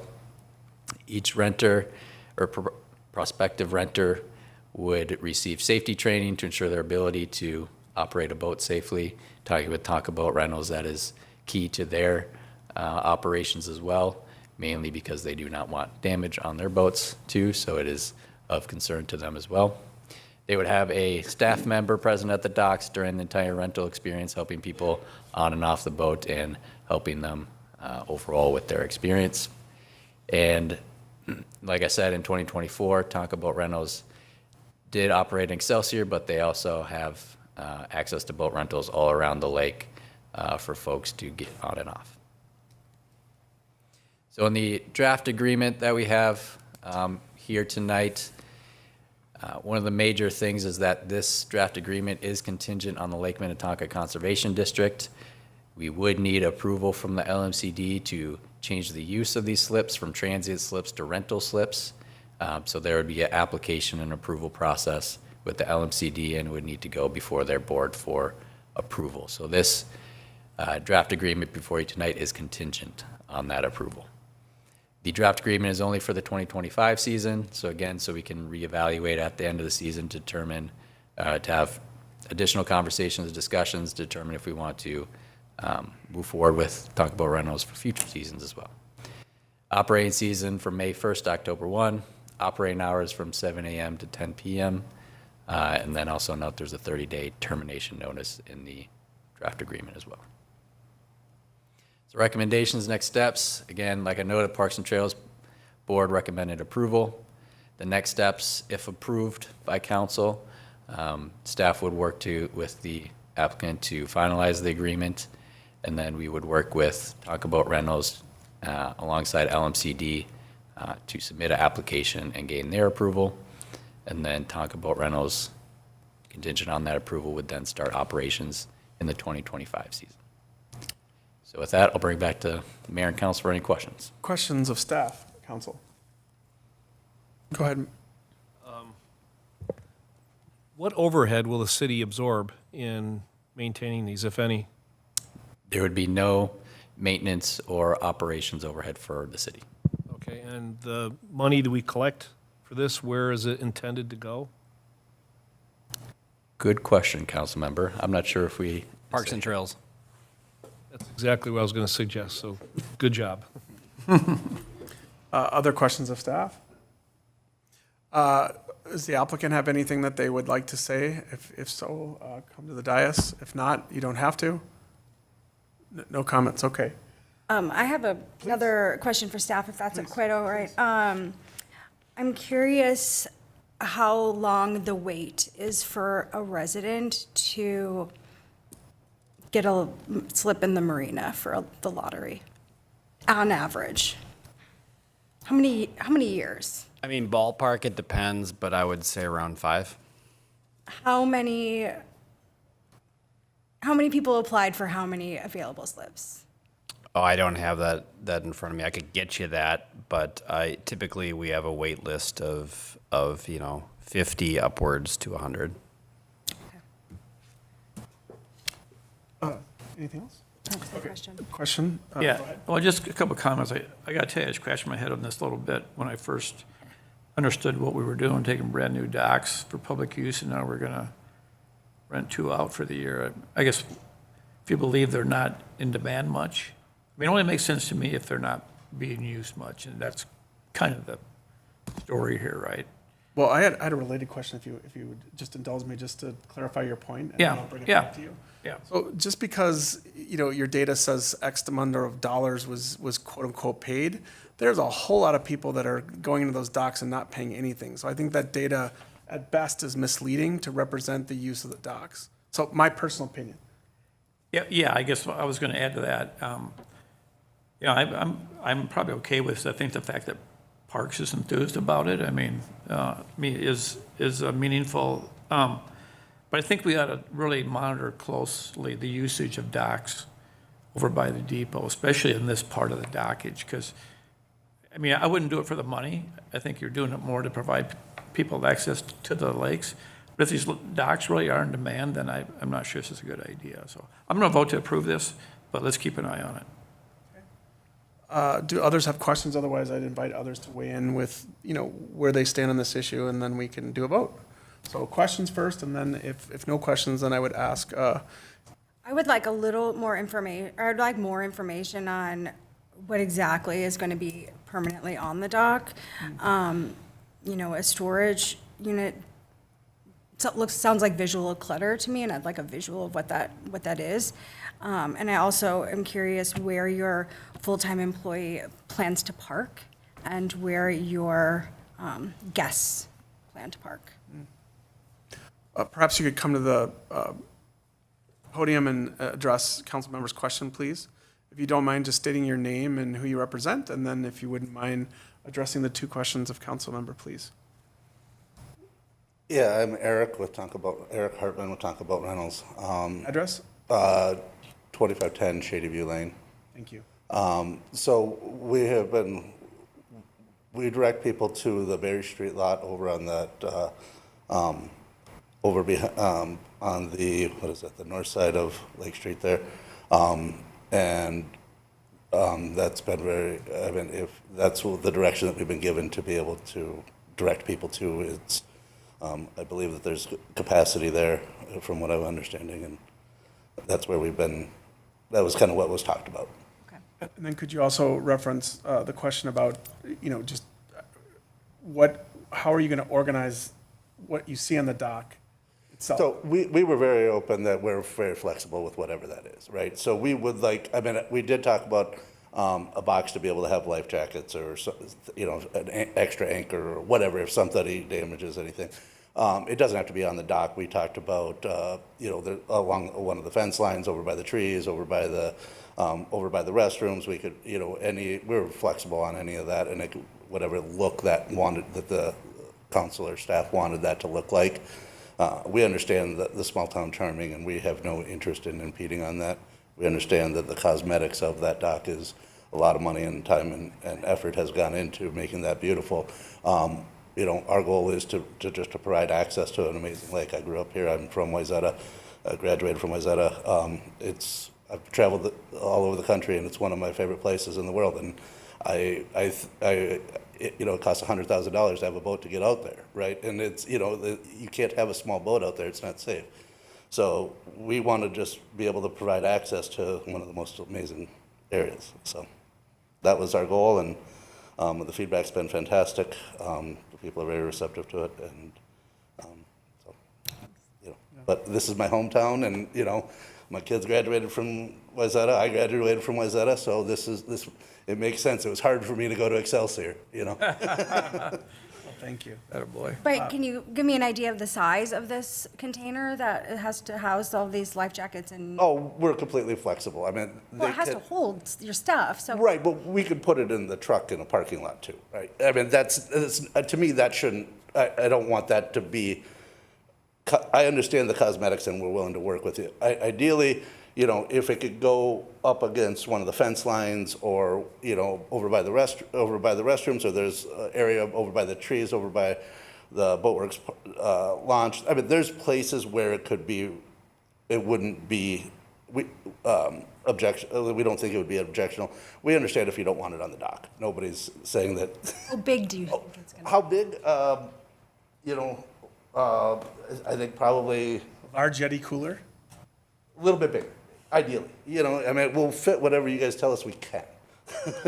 So if you say it's a 1 square foot, then well, that's what we got, But if we say no, you don't get to put storage on city property. And then we keep those life jackets and stuff in the back of a truck and, and we would, because that would be, we would be able to accommodate that.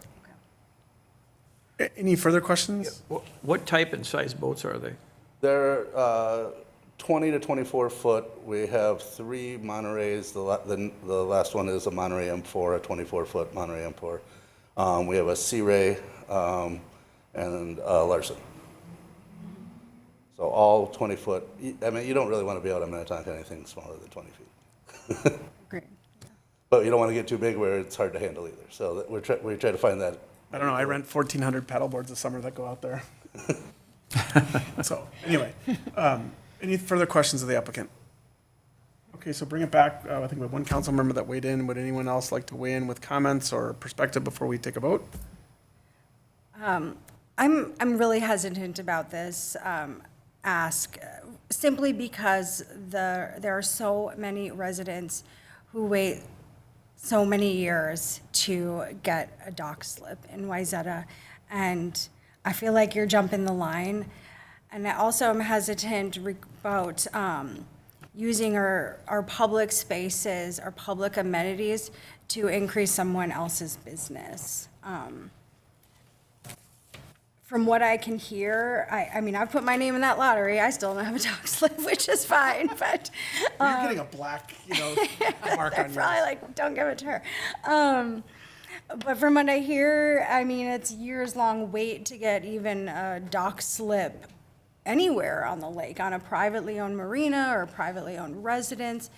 So I'm really struggling with this adding accessibility to the lake.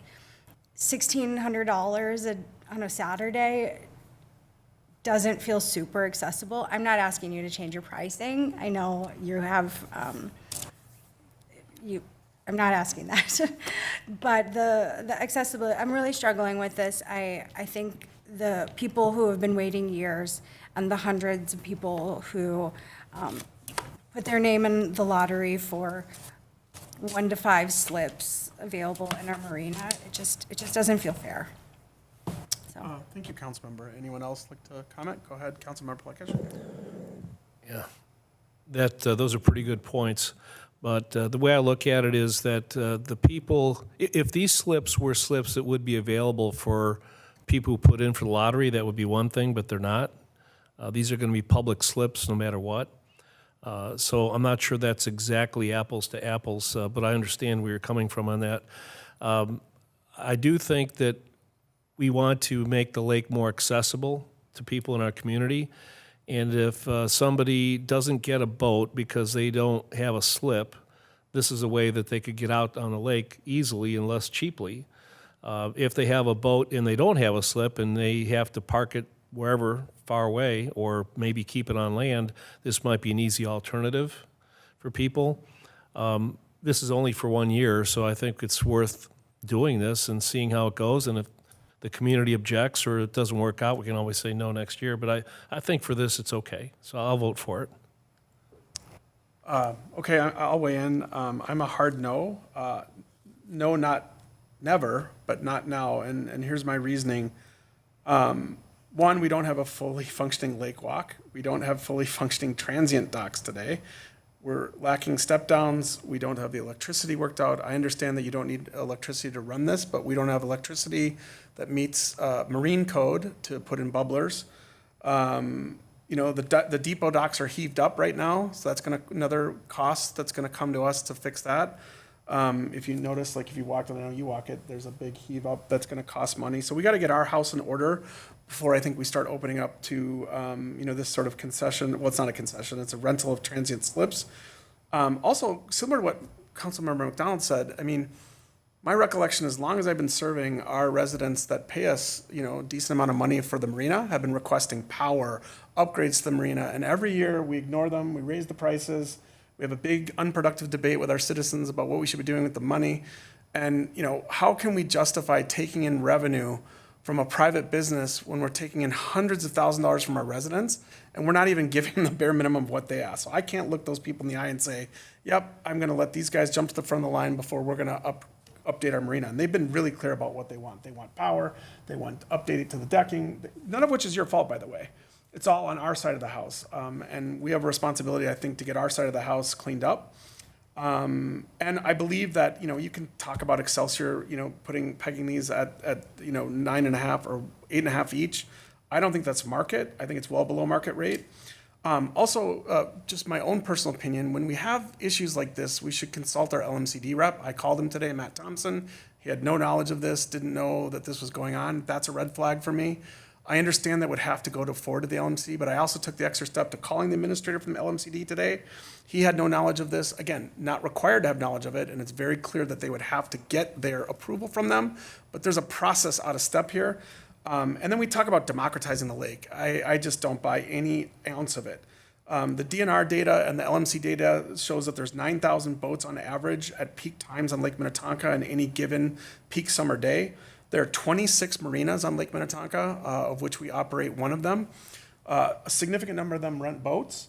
You also have the ability to get on an app and rent a boat that comes transient to wherever you are. And the LMCD is looking to regulate that now because that's become very popular, where someone will drop in a boat via a trailer. They don't have a dock. They go on an app like Uber. You request the boat, and they say, well, what public dock would you like to meet us at? It happens here. I see it all the time at my little business. They go to the depot dock. They go, and again, not your fault, but this is a condition on the lake. And LMCD is looking at regulating that because it provides an unfair advantage to people that actually maintain a boat, get inspected, are on a marina, right, and have all that burden, whereas these guys or gals are dropping in for 1 day, 1 hour, whatever, and it's not fair. So the LMCD is looking into that. So for all those reasons, I cannot support this. It's not never, it's not now until we get our house in order for all the items that I listed. I can't look residents in the eye and say, geez, we're gonna let these guys rent before we fix the docks, before we, I can't do it. So that's my perspective. So I think we've got 2 maybes and 2 no's. So I don't know if we'll deadlock again, but perhaps someone could make a motion to approve or deny and see how it goes, and we'll go from there.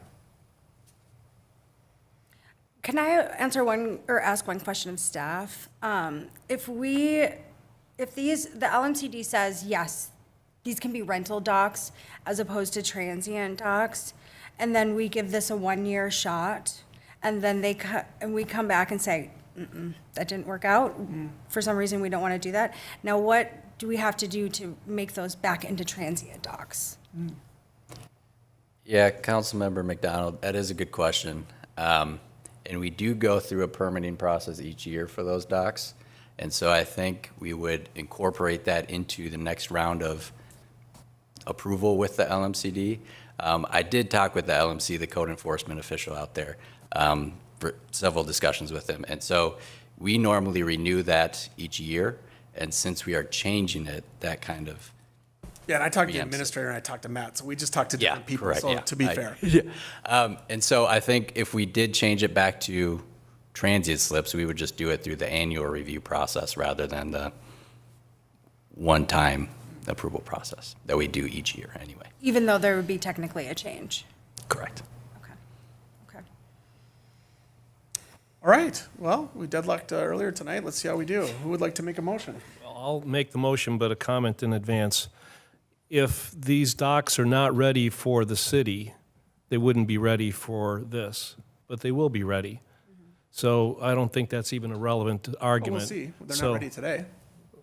it's not a relevant argument. If they're not ready for them, they're not ready for the city either, and it won't happen. So I don't think that's a relevant argument. I think it's a low-risk proposition here. I think it is an amenity that we can provide to the city that we did not have before. It's worth the 1 year. The money goes into Parks and Trails, so it's a revenue source for us. So I will move that we approve the seasonal lease agreement with Tonka Bay Boat Rental. I could, if I could add a friendly amendment to your motion of. Your amendments are always friendly. Oh, good. of saying no storage on the dock or the definitely in Depot Park. I think that's not a great idea either. I think I've let my voice be heard of my apprehension on this and but I do take a lot of weight of the parks and trails, and I hope this doesn't look like just a flip-flop, but I am willing to support this for a one-year trial with the caveat that the storage, the clutter is not on our land, and that we would be able to change it right back to transient afterwards. And I agree with Councilmember Plekish that obviously the docks need to be in good operating order, and adding some revenue to the parks and trails is a good thing. So I will take that as a friendly amendment, and I'll accept it. Sounds Wonderful, good. thank So you. we have a moved with a friendly amendment, which has been accepted. Do we have a second? You have a second. Okay, further discussion. I will just say for the record, I'm certainly not against your business. All my comments were directed on getting our house in order so that we could take a step of working with you. So I'm not, against your business. I'm not, in the future wouldn't consider it. Looks like it's going to pass anyway, so that's fine. So that would be my further comment. So it's been moved and seconded, and then we'll take a vote for approval with the conditions that were articulated by Councilmember Plekish and Councilmember McDonald. So take a vote, maybe just quick roll call vote. It's late. I'm tired. Do a roll call vote and let's get out of here. Councilmember Plekish. Aye. Councilmember McDonald. Aye. Councilmember Sorensen. Aye. Mayor Mullen. No. So that passes, and good luck, and, please be a good steward of our little village here, and good luck with this for your 1 year. So now we're on to city manager's report. I just have a couple comments before you get into it, Jeff. Yeah. I wanted to acknowledge the Wayzata boys basketball for their third state championship in the last 5 years.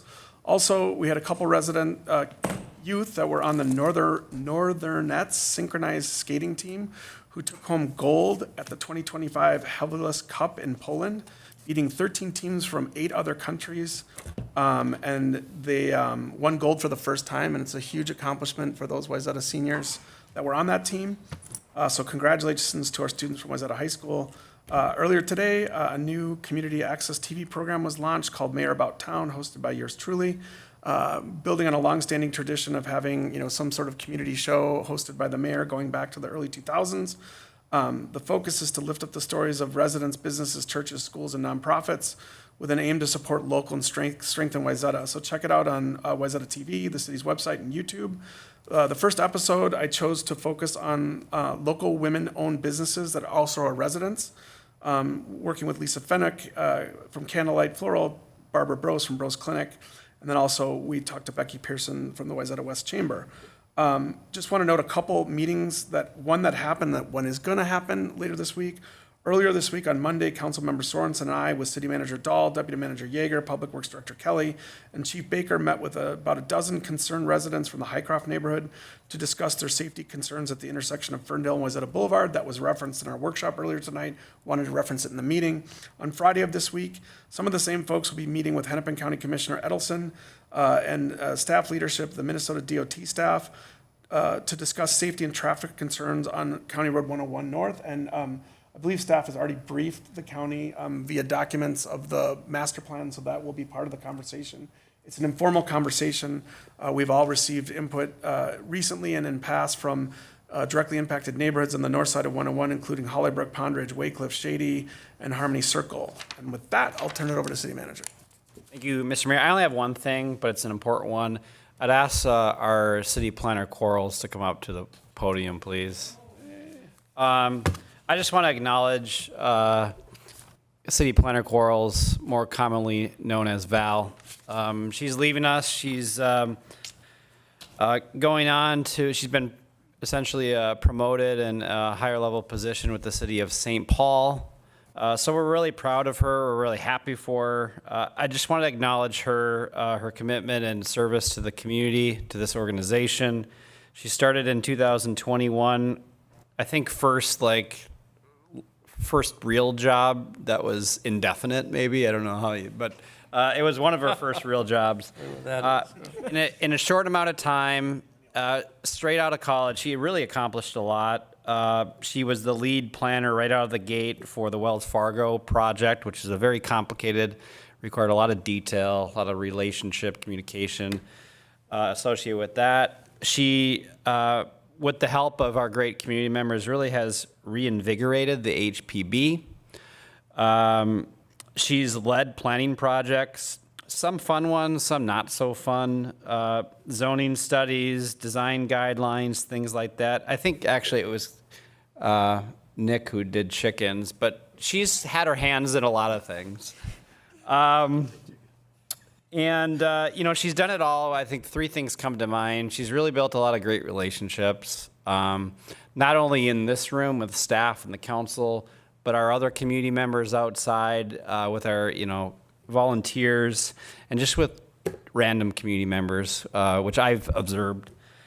She's been present, whether it's here, City Hall, or just community functions. She's come here when she hasn't needed to be here. Ran the 5K for Halloween. I saw her at many events, so she's really kind of invested herself as a part of the community. And she's just a great communicator. In City Hall, I mean, you've seen her work in the presentation. She's really best in class. So for all those reasons, we're gonna miss her. Most importantly, I think she's been a great fit to our culture, a great person. She's quirky. She is not afraid to. I mean, I agree. Quit there.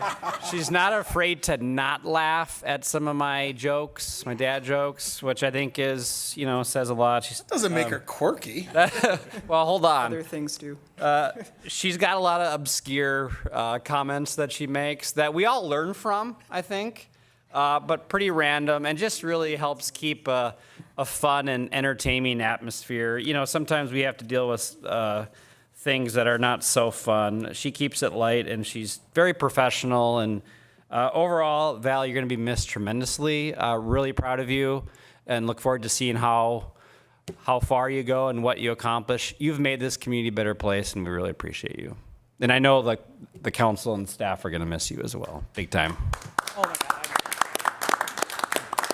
Any comments from council? Otherwise, if you'd like to say something, you're welcome. I mean, I haven't prepared my rebuttal. I didn't make notes for this or anything. I'll just note, first off, I have had other real jobs. Okay. Jeff, the Dunkin' Donuts Corporation, for one. No, I came here pretty much straight out of college after a number of myriad internships. I didn't know what Wayzata was. I had barely even heard of it. I am very much an East Metro person by the way I was raised, and that's where I'm returning to.